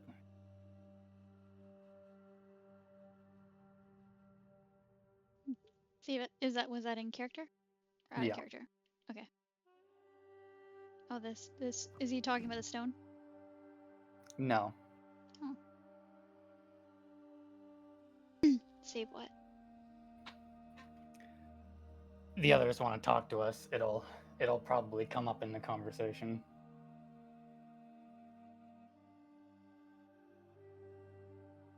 I take another deep breath and kind of, good word maybe, mask kind of the turmoil internally. Kind of put on more of a neutral expression. Well, let's go talk then and start heading back to Molten Hammer. He nods. And I will get up out of the tent and head towards the demi-plane door.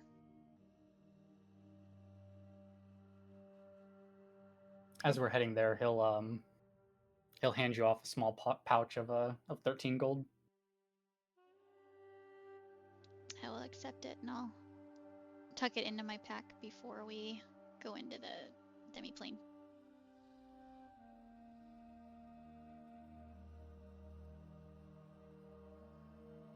As you guys get up and kind of make your way towards the demi-plane door, you take these steps through to notice the party kind of standing around talking about books and anarchy, and every once in a while, as you kind of are making your way towards the group, you hear the tail end of a joke every so often. You're kind of just like, okay. But the rest of the group, you do notice Axel and Nova step into the demi-plane and kind of start walking in your general direction.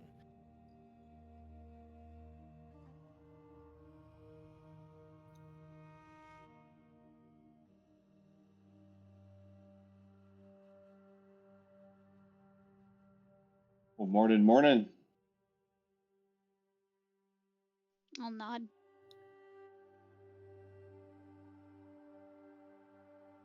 What's going on, Sleeping Beauty? Are we ready to talk about travel plans?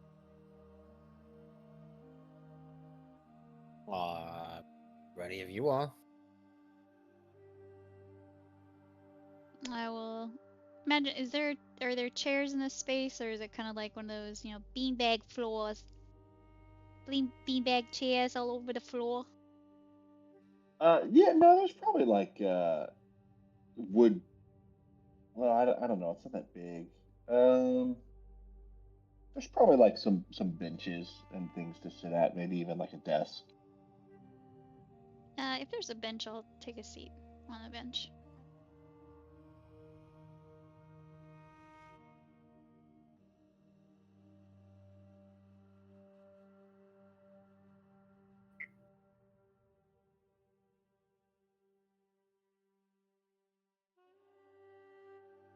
Well, I assume that we're headed back. Well, yeah, I mean, when we got the handoff back in Molten Hammer, the Needle was there. She said that it was pretty much guaranteed that even though this was said to be the last job, it's not going to be the last job. But she might have had an idea on how to get me out of this whole thing and possibly get our revenge on our friend downstairs.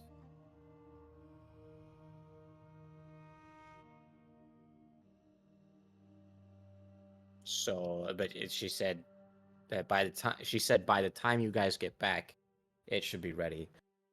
And I asked her what on God's green earth she meant, and she did not have an answer.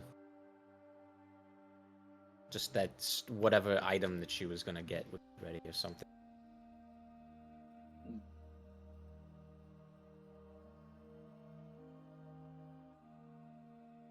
All right. I imagine she knew about how long it would take for us to get here and back, so hopefully ready in the next couple days.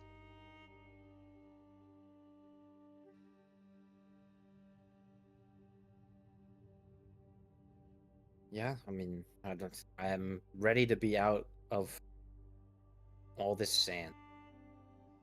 I wasn't necessarily aware that Needle had a way to kill Uflin, but I'm ready to kill that bitch. She said she did. I mean, I'm ready to kill her. And for what she's done to you and all of us. what she We would have nearly- done to all of us. We nearly had her last time. And now we know what we're up against. Just a random little note when Patience mentioned that she's ready to get out of the sand, I would have kind of quirked an eyebrow and looked around the demi-plane space. Like, I don't see any sand in here. Not saying that, but And- kind of like that expression of sand, huh? Kind of like looking around in So- the space. Very important question. Does the sand, like, when you enter the realm, does this, like... The sand probably doesn't disappear, right? This is like your classic, like, sandy when you walk into a hotel room after you've gone to the beach. Yep. The floor's probably just covered in sand. Yeah. right where the door is. Yeah. Big pile of it. KB didn't bother to put a doormat down. Yeah. Inconsiderate. There's sand all over the floor. Crumbs all over the goddamn carpet.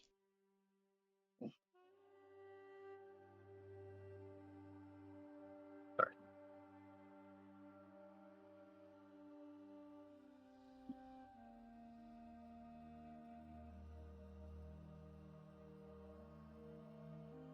Well, unless any of you are attached to our current environment, I don't see any reason why we shouldn't start heading back to Molten Hammer. I'll nod. I think the biggest one is probably which way we're gonna go.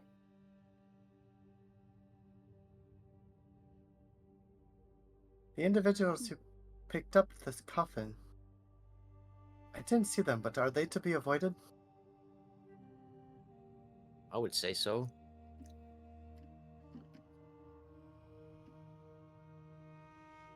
Certainly didn't look like they were here for a tea party.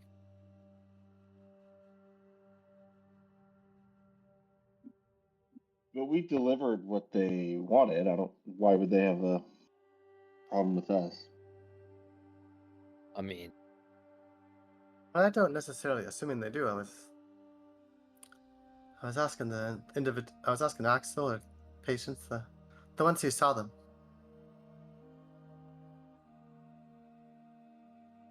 Because otherwise, I'd say we should get back to Molten Hamlet as soon as possible. I would say the route that we take, I suppose the same one we came from, with the exception if there's another option from going through the Sleeping Oasis. That's correct. I am not going to make this decision. We've already traversed one of the routes. I'll tell you about the other one, give you all the information I have on it, and then you can make the decision. All right. So, sort of walks towards the center a little bit. Our northeastern route is, of course, through the western edge of the Sleeping Oasis. Last time we sidled up against Scorched Canyon. We can do that again. Of course, you already know the dangers there. Toxic spores that cause lethargy. The other option is northwest through Scorched Canyon itself.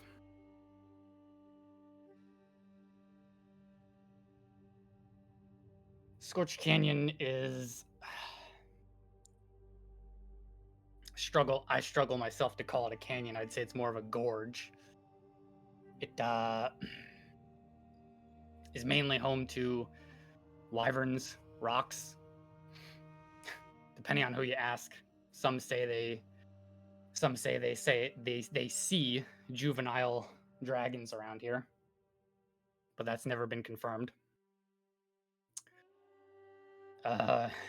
There's also several aerial creatures from the Shattered Vale that have migrated over thanks to their mutations. But that's just the top half of the canyon. The floor. We get the picture. Of the three routes you described. I'm not done. I'm really sorry. I have to take a really bad bio break. Go. Like bad. Time out. Time out. Be right Go. back. I This think is very good Axel time needs to cast his actually. breath. I need to. Go to the toilet.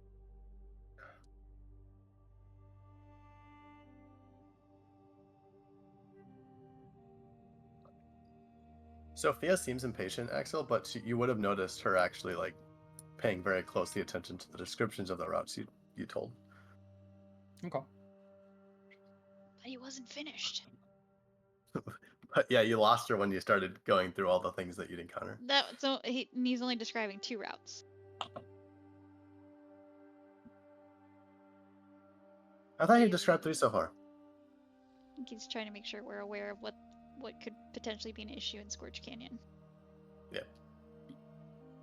Describe there might be a miscommunication. Describe what you think of the 3 routes as. I might have thought the first 2 things you described.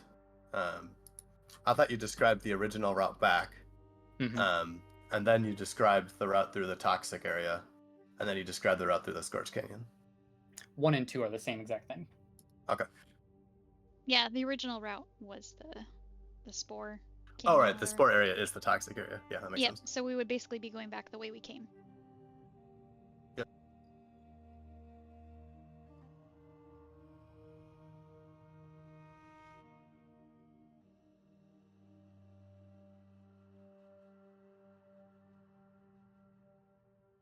Ginge, if you can hear us, roll a death saving throw.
Ginger's taking a nasty shit. Must be. He did. He's dropping a steamer.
Anyone have any fun summer plans? Not really. Not me, but you know, do want to get out and do some hiking soon.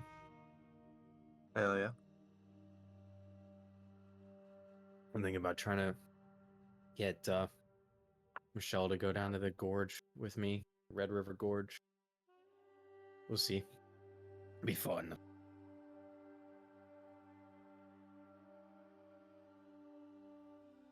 What about Not you? summer Since you plans. asked. Yes, yes. Oh.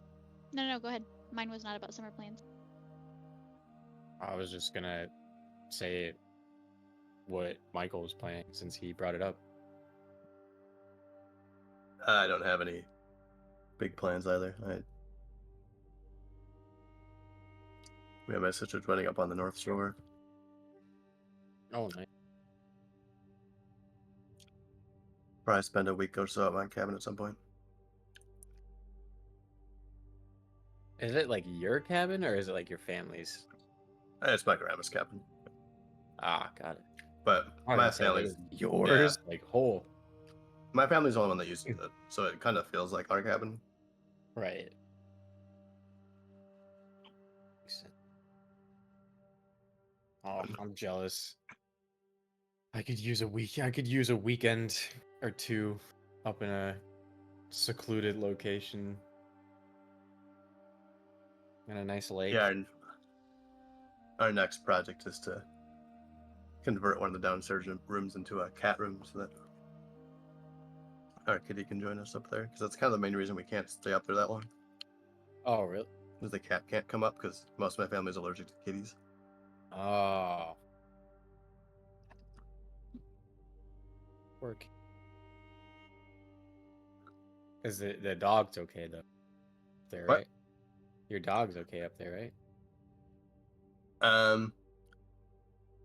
My family's not. It's only my grandma allergic to dogs. But we keep the dog kind of in the like pantry entryway, and then we take him outside pretty much the whole weekend.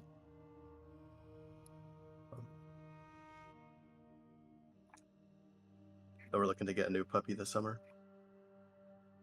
A second one? Oh man. Well, that'll be good for the dog. Socialize. Keep each other company. Mm-hmm.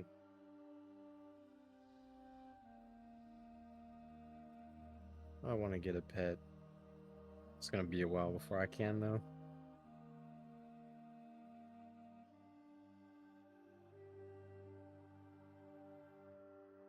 What kind of pet you want? Probably a cat to start off, but I would love to get a dog eventually. You don't really pick a side in the No. dog. I mean, ¿por qué no los dos? You know? Hell Why yeah. not? I have one of each. They both have good qualities, and they both offer different joys in life. I'm definitely a dog person that doesn't mind cats, but my wife loves cats, so. And I still like kitties. But I'm definitely a dog person at heart. Well, yeah, that's the thing is like when I do get a cat, I want to get a cat that will learn to like go on walks. Because you can do it. Yeah. You can do it. But I mean, obviously, it kind of takes the cat to be sort of predisposed to want to do that, and then you have to like go through this whole rigmarole of like training it to like accept even like the harness's like presence, and then you gotta Really get it easy. like get it to accept like putting it on, and then just have it wear it around so it gets comfortable in it before you even try taking it outside. Yep. I think there's like a common misconception that like you put a harness on a cat and it just does not accept. And that's just like if it's a cat, not a kitten, or it's a cat that's never had a harness on. It's a weird feeling for them initially, but like you put it on them a few times and then or leave it on them and they kind of get over it. And then walking is just a matter of like taking them outside on the harness and like letting them kind of wander around and check it out. After you do that a couple times, they really love being outside. So the walking part is really just, kind of follows suit like dogs. Like you just get them used to being connected to a leash and walking around. That makes sense. Our current cat's too skittish. Yeah, I mean, it's definitely not like maybe as Is it- simple as dogs. Like dogs kind of fall into it pretty quickly, but cats, I mean, it doesn't take too much, especially if you are determined and dedicated to it for at least a little bit, they'll get used to it pretty quick. So our I'm in a townhome, right? And so if you at the end of our driveway is just the parking lot. So it's my driveway, and then like kind of the road, I guess. It's not really a road, but it's where the cars drive. And then past that's the parking lot on the opposite side. It's been flooded because there's been so much rain. And so like the past the parking lot is kind of like a big pond. And that pond has overflowed, and so it's now in our parking lot. And the city doesn't necessarily want to do anything with it. But today we went outside and we're like, what's that in the water? There's like fish swimming around our parking lot. And there's like big carp that were just like, that were just chilling. The water's only like 6 inches deep, but they were like big carp just swimming through our parking lot. It was pretty funny. Wow. It's very strange. Yeah.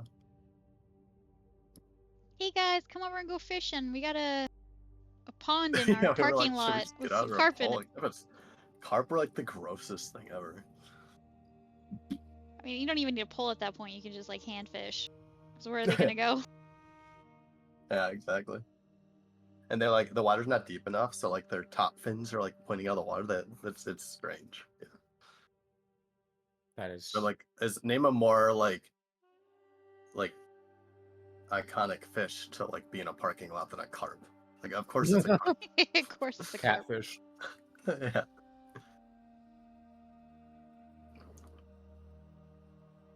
I feel like a catfish could exist pretty peacefully in that environment. Yeah, I bet a catfish could. I don't think catfish are as gross as carp, but at least catfish are like, native to the US. Carp or catfish? Yeah, carp ain't supposed to be here. So of Well, course they yeah. can live in a parking lot. I feel like that's nowhere near as bad as like I would rather find carp swimming around in a flooded parking lot than find cockroaches in a nasty grease trap. I mean, that's fair. Yeah, cockroach. Yeah. Any like infestation is just disgusting. Do you remember when I was dealing with that bullshit at my apartment? On the radio this morning, someone called in and was like, they were complaining that they had like a nest of snakes had been laid underneath their house, and snakes kept getting into their house, and they needed someone to come help them. And the guys were just like, "Oh, we can come help you. We're just gonna burn your house down." It's the only answer. I mean, problem solved. Yeah. A little bit of arson goes a long way. Yeah.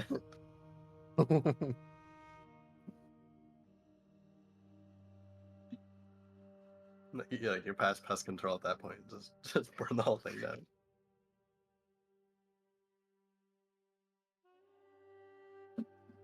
Oh man. Wondering if I should call EMS for Ginge. Yeah, seriously. I mean, Yep. I don't know Ginger's pooping pattern. Some people poop slow, I definitely do. Well, it seemed like it was an emergency, so I don't know. Yeah. He's gonna Some come back people- and be like, "Y'all, I got mud, but I can't DM." Like Or he's you gonna be guys like, I delivered fell asleep on the toilet. You guys just delivered a package. I delivered a bigger package.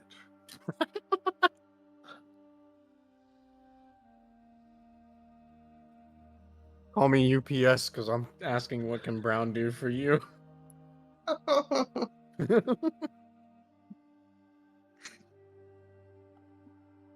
Hey, maybe we can get sponsored by UPS. True. Could you fucking imagine? What can Brown do for you? Episode 51, brought to you by UPS. What can Brown do for you? And Yeah, it's just Ginge in the background going, Parents have been complaining about our Pornhub sponsor, so we. Well, we I mean, needed this. literally, this gap in our gameplay is our advertisement spotlight for UPS. exactly. here. Yeah.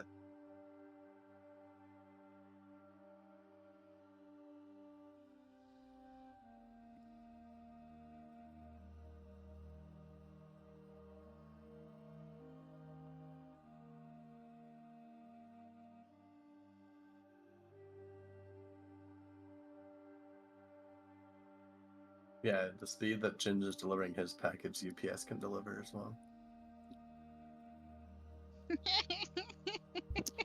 Welcome back, Ginge. We weren't talking about you at all. What can Brown do for you?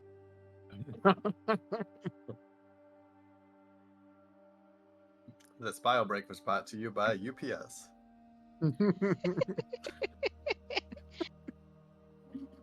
Got a sponsorship coming in. I'm done. Yeah, Oh, Ginge, did you hear? Too many parents complained about our Pornhub sponsor. So, we had to Like drop this. it. I Yeah, so make now it's boom, boom. UPS. Yeah, it's UPS, yeah. And then we talked about walking cats. And then we talked about Michael's carp problem in his parking lot. Yeah. Mhm. We I don't know what that was, but that was dire and it was hot and it had to come out.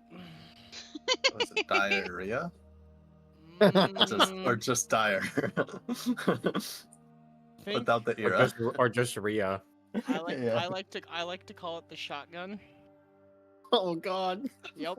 Alright, we're moving on. Love In those Blunderbuss. days. I don't know what I ate today, but my stomach's been good all day. That just like I was just sitting here and Axel was really getting into it. And all of a sudden my gut just started bubbling. Oh, same, And I was dude. like, ooh. You're like the one guy who's always like reviewing the weird food recipes that people make, and Yeah. he'd be like, "Oh Lord, my stomach bubbling." Oh no, yeah, that came out of a left field, and I just was like, I don't know, it bubbled, and it was all of a sudden it got to a point where I was like, I gotta go. So continue with your conversation. I'm very sorry for cutting you off, Axel. But Alright, so but I dropped a load of Sophia meat. Sophia had said, we get it, and then Axel had said, I'm not done. Yeah. Yes. And I think that's where we kind of left it. Yep. And then I had to run.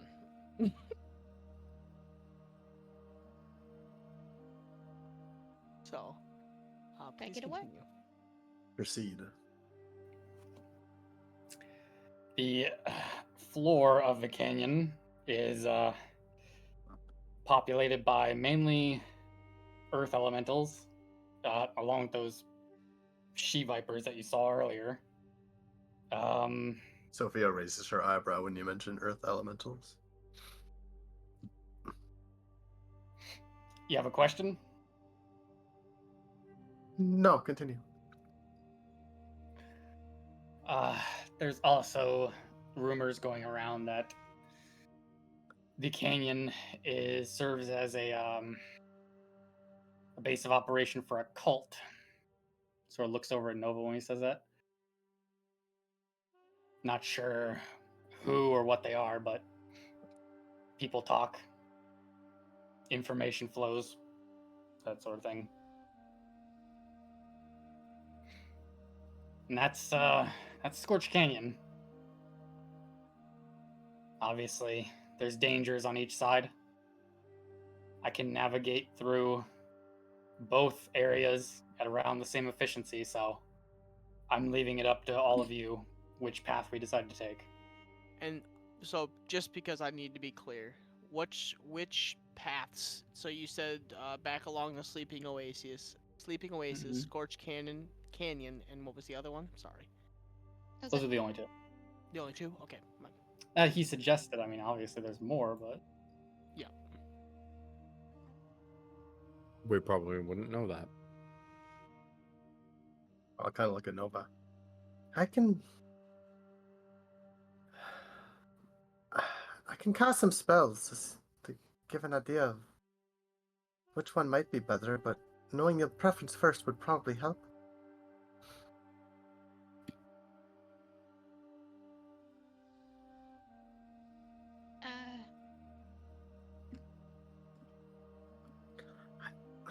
I guess I'll look back at Axel then. What's the issue with going back the way we came? The Spotted Canyon really wasn't that bad, and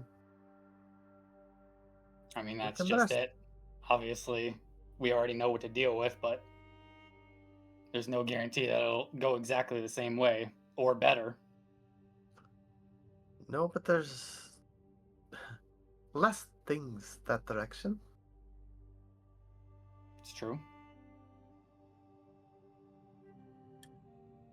Like I said, I have equal information on both areas.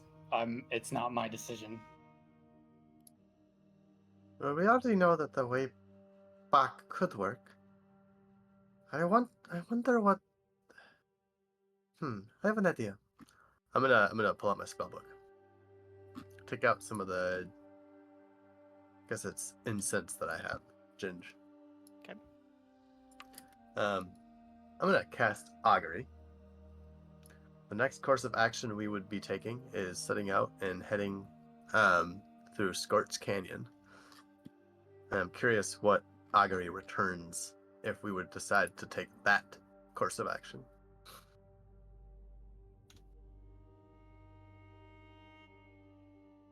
I think in the past, as I've burned that, the thing I'm looking for tends to kind of, display kind of on my spellbook. The threads kind of weave in and out to give some sort of omen. Either a good result, bad result, or neither. Or nothing.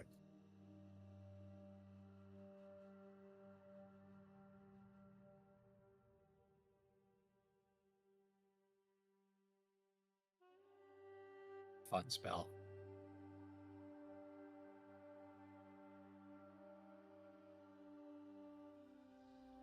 And then what I'm asking about is the Scorching Canyon route.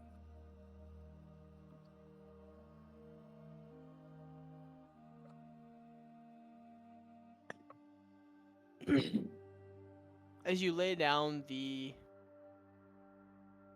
thread on the kind of like template that you have,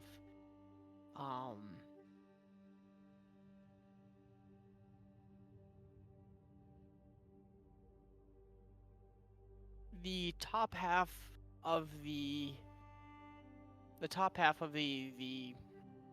the word I'm looking for again? Not a painting, but a Tapestry? thank you, like a tapestry. Gives kind of like a soothing color, like a light blue.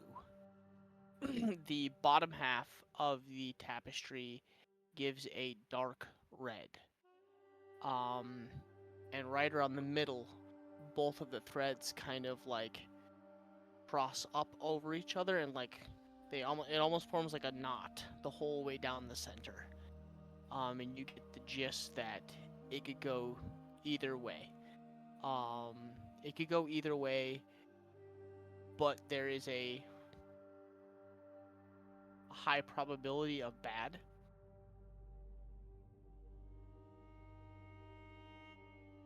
I'll look at it for a little bit and kind of look up it.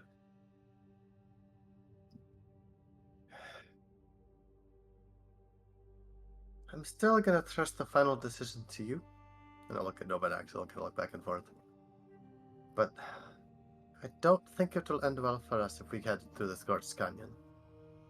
I think we should go back the way we came. And I'll kind of close up my book and like clearly take a step back, like out of the conversation.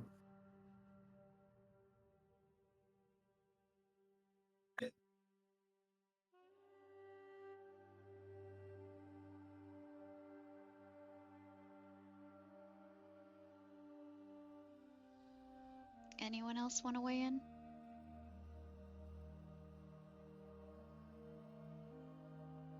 I agree with Sophia. I cannot say why. I will not elaborate further. She's the smart one of the two of us.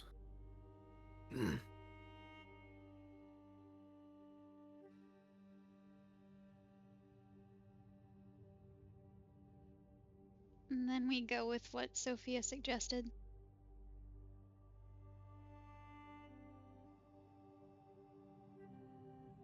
You'll see just the slightest of like appreciative nods out of Sophia.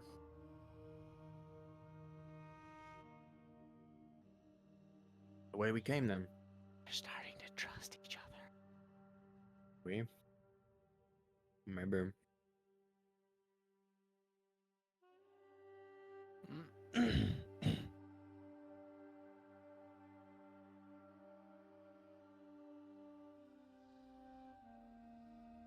Very well then.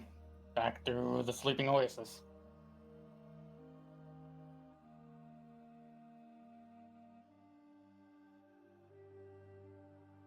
Definitely covering my face this time.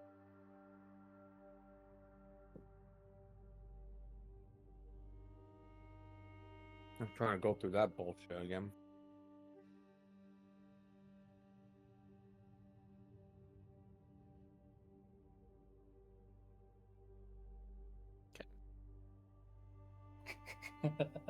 I'll have my carpet out for those who need it, and I think me, Patience, KB, and Transformed Nova can all be on the carpet to avoid contact with the fungi. Evelyn. Yeah, Transformed Evelyn. We could just. I mean, the canyon wasn't that long, right? We could ferry people across. Right? How long did it take us to get across? Took you 1, 2, 4, four rounds basically. But four rounds of, you know. Oh yeah, that's Rolling. So. That's plenty short. Yeah, I agree with Patience. Well, then. it's 4 rounds of like what we did, but I would say it probably took you a total Real of time, it was like a little bit. 35 minutes, 30 minutes, roughly. That was at Yes, walking. four that rolls, was at like but not 4. that was at like a yeah. snail's pace, slow, not exactly even walking. Yeah, it'd be if you took. I would say if you took the carpet, I would say it would cut your time in half. You would do 2 rolls, but you would do without the dexterity checks because you wouldn't have to worry about the earth. It would be more or less it would more or less just be like navigating the canyon, staying close, making sure that you don't bump anything with the carpet. Okay, so then But it would cut. It would do instead of 4 turns, it would do 2. Yeah, and I'll ferry Axel and Nova across first, so that the first time I go through it, Axel can point out anything if need be. And then if that goes smoothly, I'll come back and pick up Patience, KB, Evelyn, and make one more trip. Does that seem like a good idea? It's not a bad plan.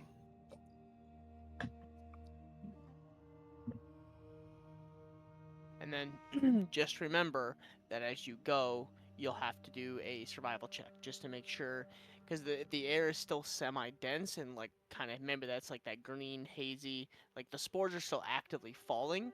It's just if you disturb things, it'll get heavier. So you'll still have to make sure you do, a check to make sure you don't lose your way. Yeah. Yep. Okay. Let's get going. Yep. So I'll let Axel and Nova on first. I believe in this case, let me double check this. Yeah, so you can decide how much this affects it, Ginge. Since this is the 3 of us are going to be over 400 pounds, which means this flying speed drops to 30 feet. So it's just like normal travel pace. That's still faster than what we were doing before, right? Because we were being pretty careful last time. You weren't. I mean, you were working at working.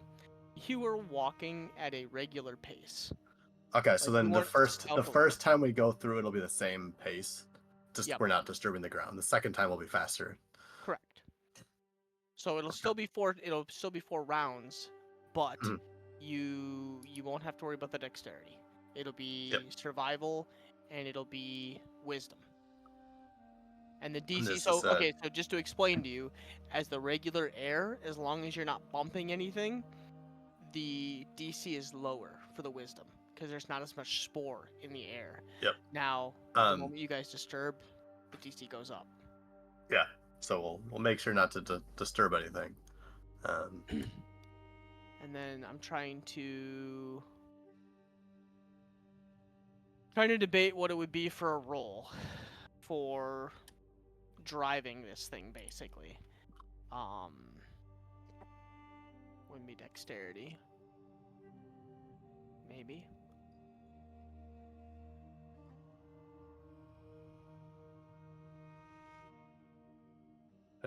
Is considered vehicles are considered a tool proficiency. A tool skill roll can vary based on attribute applied. I could see a magic carpet being intelligent. They are wizardy if you're being generous. Manipulating Otherwise, magic. All that. yeah. A lot of people are saying intelligence or dexterity are the two that you would do. But I think for a magic carpet, it would be intelligence. That it would be intelligence to control it. Wisdom would be more if you're worried about how I would be interpreting where I needed to go based on Yeah, I'm gonna do intelligence in my mind. I'm not imagining you grabbing the front of the carpet and steering it. I'm imagining whoever the owner of the carpet is, you're literally flying it with your thoughts. right. Yeah. So that's the way I'm going to interpret that. That's how I think of it. Yes. Yeah. So just a straight intelligence check. Straight intelligence, correct. Okay. I'll do 4 So of as you them. guys, yep. So as you guys begin Okay. to kind of load up onto the carpet, Axel, Nova, and Sophia, you guys get yourself comfortably onto the carpet. You know, taking whatever bandanas, cloth, whatever you guys can find, and kind of semi trying to wrap your face and mouth as best as possible. You guys I'll are put loaded and ready. the 4 intelligence rolls in chat. Okay. And then afterwards, because I'm a dummy and I will forget, just put like int and then like their checks. That way I can reference it. Sorry, because I'm a dum. So that's the intelligence ones, and then I'll need a survival, and then wisdom. 4 times as well. Do I have yes. to be the one who rolls that, or can Axel help me navigate? Because Naxel,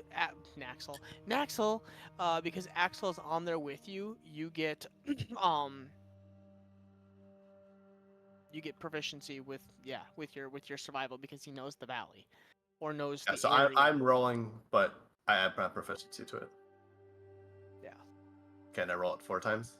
Yes. Okay, And so then all of us have to roll wisdom saving throws. So, yes. So those of you that are riding with Sophia will roll the wisdom. 4 times. Yes.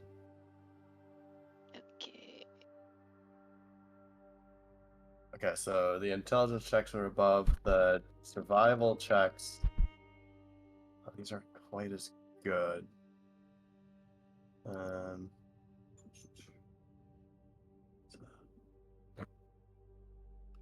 that's the intelligence. That's the driving. Yeah. Okay. So, as I'm getting worse and worse as we go through. which this actually, okay. Okay,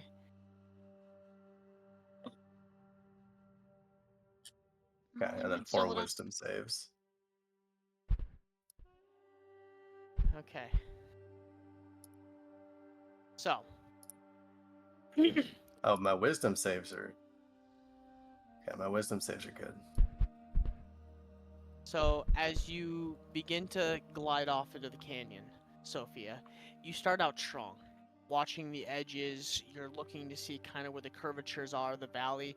You're keeping yourself far enough away from the edge of the wall, but not too close to the the lining of like the valley, like the tree, like these like I wouldn't call them trees, but they almost look like giant fungus with kind of like these almost like wilty looking branches. But they're massive. So like obviously if you went straight up and you got above them, you'd have to be like really high in the air. I'm gonna stop you there. Go ahead. Would Nova have given me guidance, or would you not have done that because I'm not Axel? I don't know.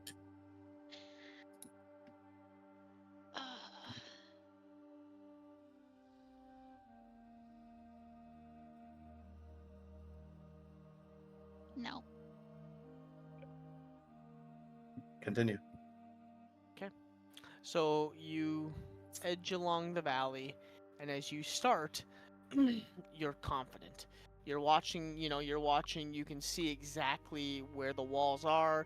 You're maintaining like a 10, 15, 20 foot like gap between the wall and then on your other side with the fungal forest / outcropping of these plants. Sophia. Okay. Survival's 14, so you meet it.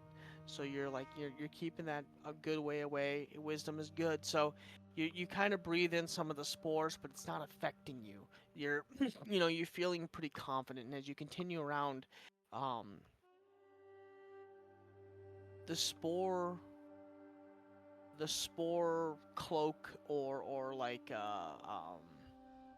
air all of a sudden becomes thicker. Like you hit like a brief patch of maybe an animal, a bird or something had fallen in here earlier and hit a branch and had puffed up one section.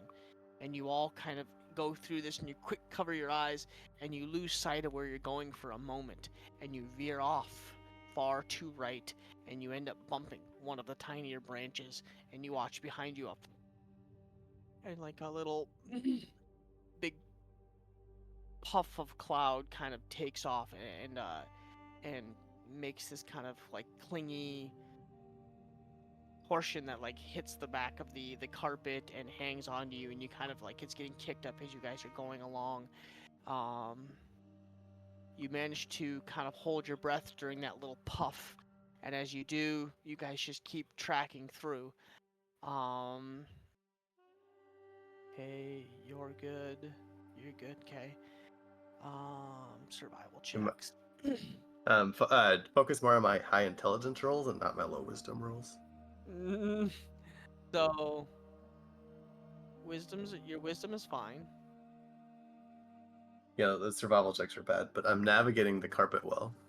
You're navigating the carpet well, but as you hit that cloud puff, it throws you off course for a little bit, and you manage to get the carpet back to where you are needing to go, and you look back and trying to figure out where you're supposed to be going. You're kind of looking for Axel for guidance, and he's pointing you closer to the wall, and he's telling you to come around the edge clear, but he starts to lose focus because he looks back and Nova begins to struggle as she earlier seems to have affected her and she hasn't fully recovered. So she had taken a little bit more of a breath than she wanted to when you hit that little branch, and she begins to kind of on the back of the carpet, she begins to fade out. She starts getting lethargic and starts kind of slipping off of the carpet. Axel grabs onto her and he's pushing her down on the carpet and he's kind of like nudging your back like, hey, faster, faster, faster. And you're kind of paying attention and you're steering really well, zigging and zagging out of and in between these branches and coming out of the other side. But in the terms of doing so, as the cloud cover is getting thicker, you begin to kind of lose track where you are and you start to veer off, not realizing it, more and more into deeper actually into the sleeping oasis, not keeping close to the canyon walls. As the yeah, you guys are Nova starts to fall asleep and actually starts closing her eyes on you, Axel. And you're kind of like slapping her in the face again, and you're trying to get her to come through, and eventually she just kind of like hangs limp in your arm as she passes out. And as you look up again, like thinking you're at the end of the valley, you look up and you realize Sophia, you can't even, or not Sophia, but actually you look over and you can't even see the wall at this point. And you look up and you can see the fungal forest, the ground below you, and maybe 500 or 600 feet off to your right, you see the river. And you realize you've made a hard veer off into the sleeping oasis. So one more survival check, Sophia, with advantage because of Axel. With proficiency or with advantage? Advantage. I hadn't been doing that. Oh, well, that I've would been adding my bonus. I had been adding my proficiency bonus because of Axel. First, yeah, no, with advantage. Okay. So for this one, I'll do advantage.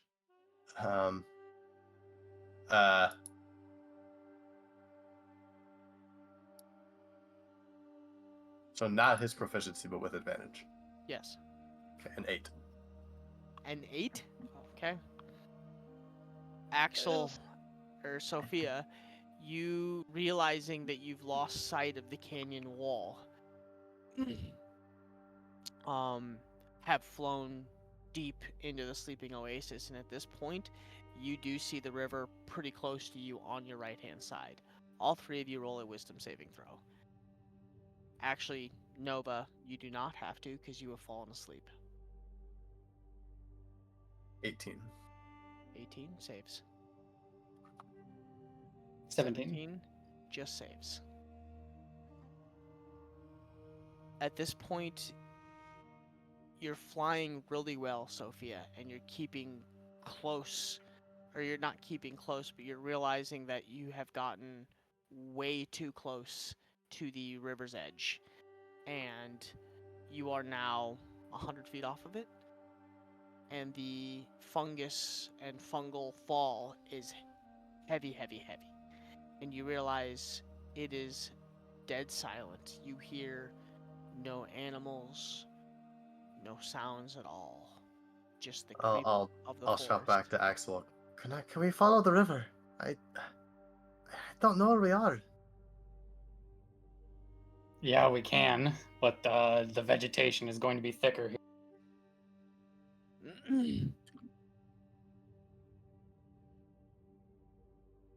And unintentionally, as you are flying well, you are bumping things here and there, and the air just from you flying is kind of like kicking things up as you go. Yeah.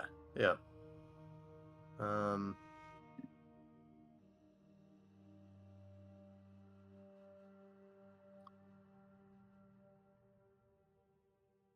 Let's see here.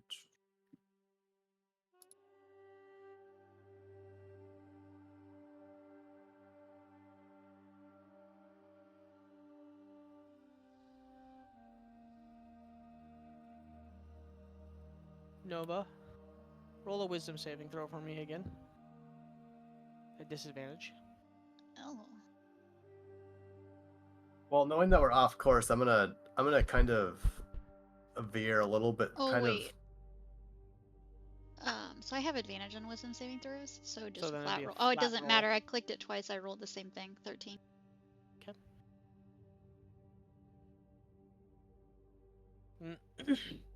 So I'm gonna veer away from the river because I know we don't want to be toward the river. But can I get a sense of, like, we need to travel north on the river? I would be able to guess which way north is, right? Correct. If you're looking at the river, yes. So I'm gonna veer away from the river but continue going north. If that makes sense. So like traveling in a northwest direction and try and see if I can't get back to the cliff wall. So roll a survival check. Just a flat roll right now, because now Axel no longer technically knows where he is. Yep. And roll an intelligence and a wisdom, both Axel and Sophia. Yeah, so 1 survival from me. That's an 11. Okay.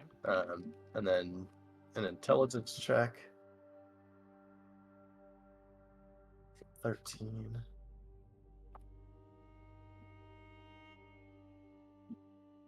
And then what was the last one? Wisdom check?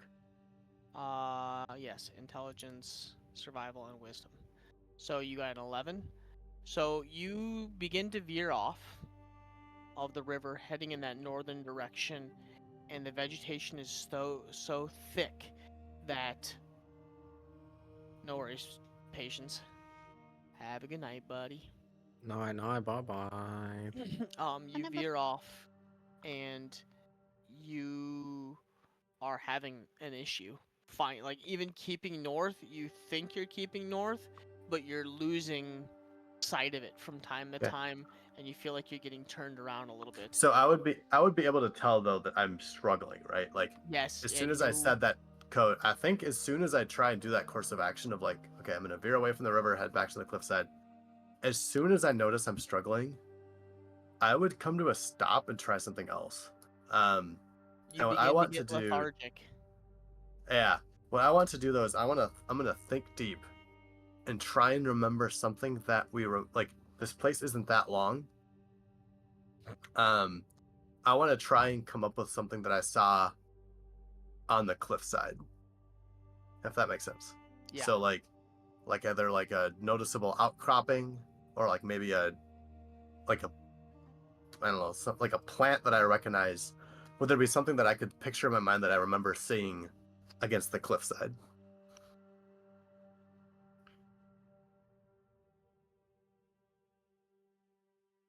Rocks. Roll.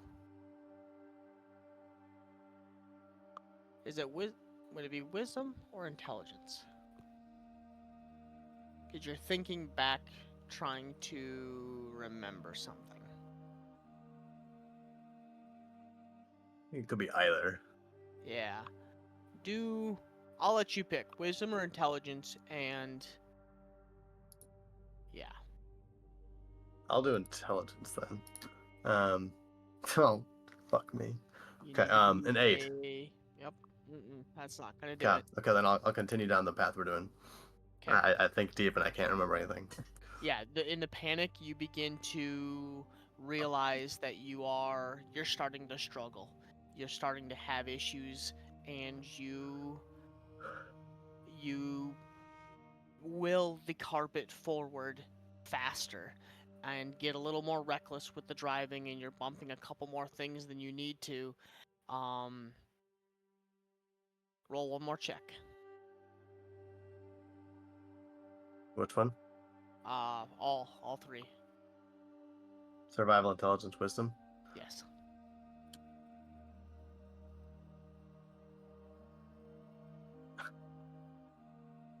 You gotta be fucking kidding me. Oh boy. Okay. A survival is a 5. My intelligence is a 7. But my wisdom is a 14. Oh, you're wise enough to know you're about to die. I mean, bro, these rolls have been a tad bit sus. That Axel, is 6 straight dice rolls, less than Roll. about roll less a than wisdom 10. saving throw for me, Axel. Oh shit, my bad. You're good, dude. 20. Baby. All of a Everyone's sudden, falling except for me. Oh my goodness. you're focused so heavily on Nova, and she is completely out, cold. Speaking of, Nova, roll me another wisdom saving throw. At disadvantage. 1. 12. 12. Okay. All of a sudden, the carpet nosedives, and you into the ground, hit and roll, and you find yourself. Everything gets kicked up into the air, and it is dark, heavy green fungus spore everywhere around you. And you look over, and Sophia is out. Oh, No, my wisdom was Well, a 14. Mm-hmm. I told you the vegetation got thicker, which means it gets harder. So it's It not gets a wisdom harder the- save. It's The a DC wisdom. go- the So DZ goes just up. to put things in perspective, Axel's 20 is the DC. We're like in the deepest part of the oasis now, so it's like the hardest. Yeah. And My as you guys were be. going, as you guys were going, it just kept kicking up behind you. And then to go down to the river and tried to veer back in, you just kept kicking things up, and you were like panicking and trying to figure out where you were, and it just kept getting denser. But actually, you look over, and Sophia is laying just. Nova behind you is completely out as well. The carpet into the ground as you guys are all laying there. What are you doing? Yeah, I'll sort The of like. spores around you are beginning to get thicker.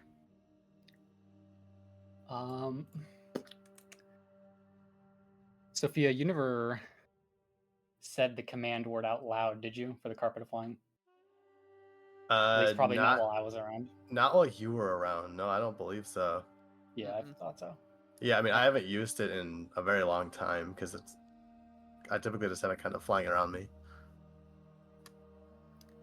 Do I have maybe like a rough guesstimation of how like far we have to go still? I would say when you roll your next survival check, you'll know. And it'll tell you how close you are, and we'll kind of judge off of that. But right now, you are turned around. You're unsure because now you're ground level in the middle. Like you're used to like before when you know people have gone through there. It has always been that one path right along the side of the canyon, and now you are down that hill in the valley. You're in the vegetation and the shit. Nobody goes in there. Okay. I'm gonna. Like every time that you turn, bump, fucking. It's just spores. Where did this plan go wrong? You chose this route.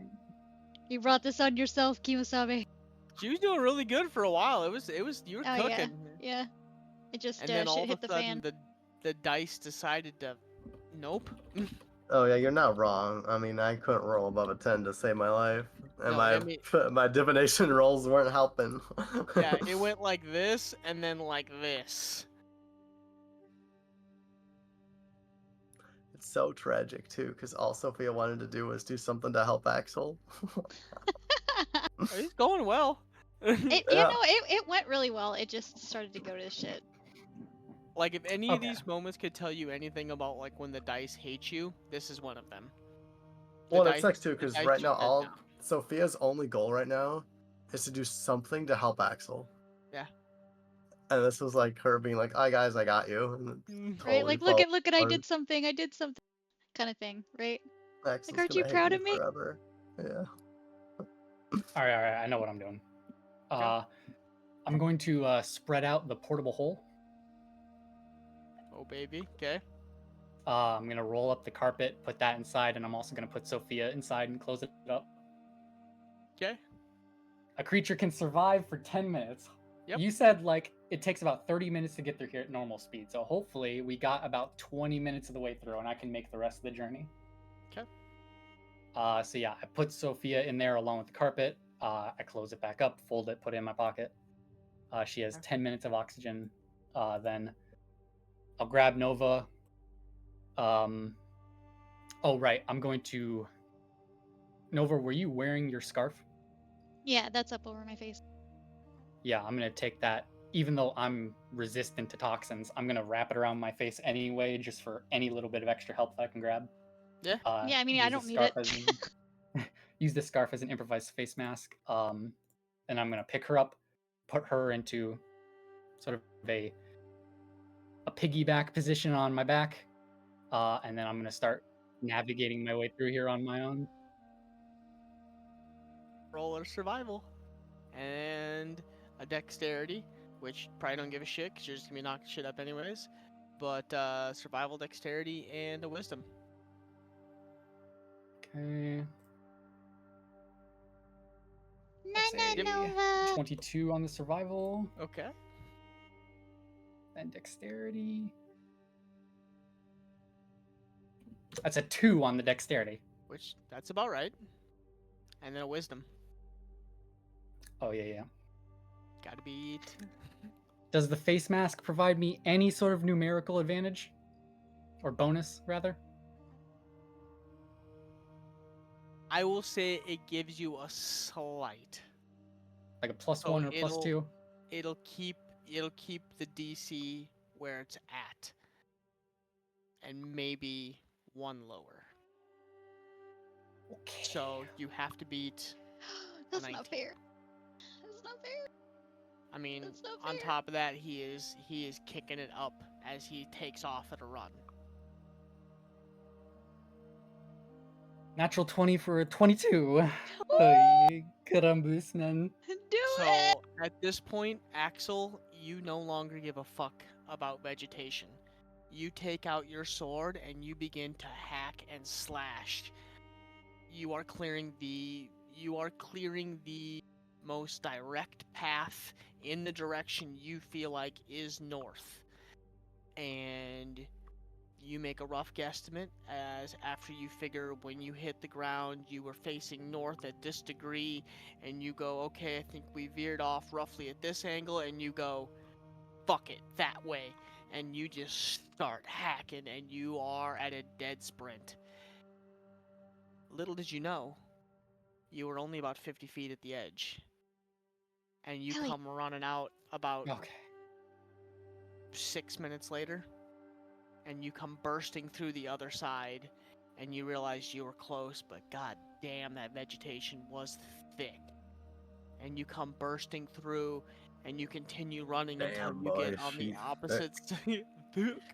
You notice, like, right as you get on the edge of kind of where it turns into like a fine grass, the spores are still present, and you run until it is just sand, and you collapse.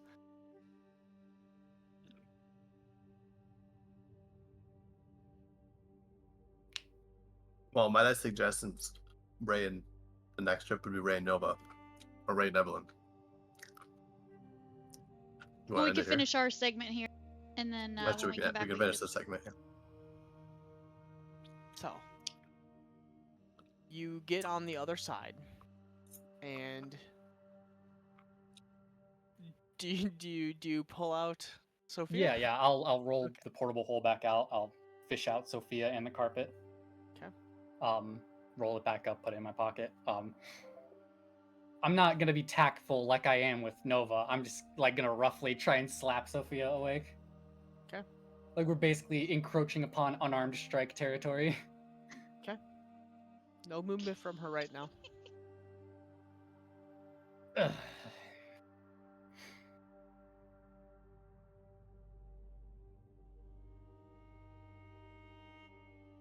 And last time when Nova fell asleep, it took her like 30 minutes to an hour to wake up, yeah? Mm-hmm. But that was only lethargy. I wasn't sleeping. Yeah, so it's even worse this time.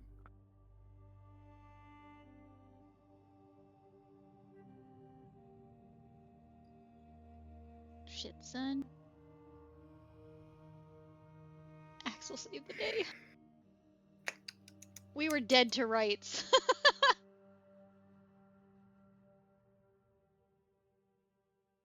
So, I do like the idea of Axel just gently lowering Nova to the ground and just going over and just punching Sophia. wake Wake the up! fuck up! But we'll say that as you gently lay Nova down, and you pull Sophia out of the tunnel, the hole, and you gently try to wake her up. Laying there in the sands, midday, the heat beating down on you, Axel, as this thick, almost green, like algae is kind of like stuck to your clothes, your fur, around your eyes, and you're kind of like, like rubbing shit out of your eyes, like, wake the fuck up, and you're like brushing it off and like trying to get as much off of you as possible. That's where we'll end the night. Yeah. Good shit. So, lots of All things learned. right. The party Well- is on the other side. Well, half of the party. and- Yeah, half the party. You know what you say, Ginge.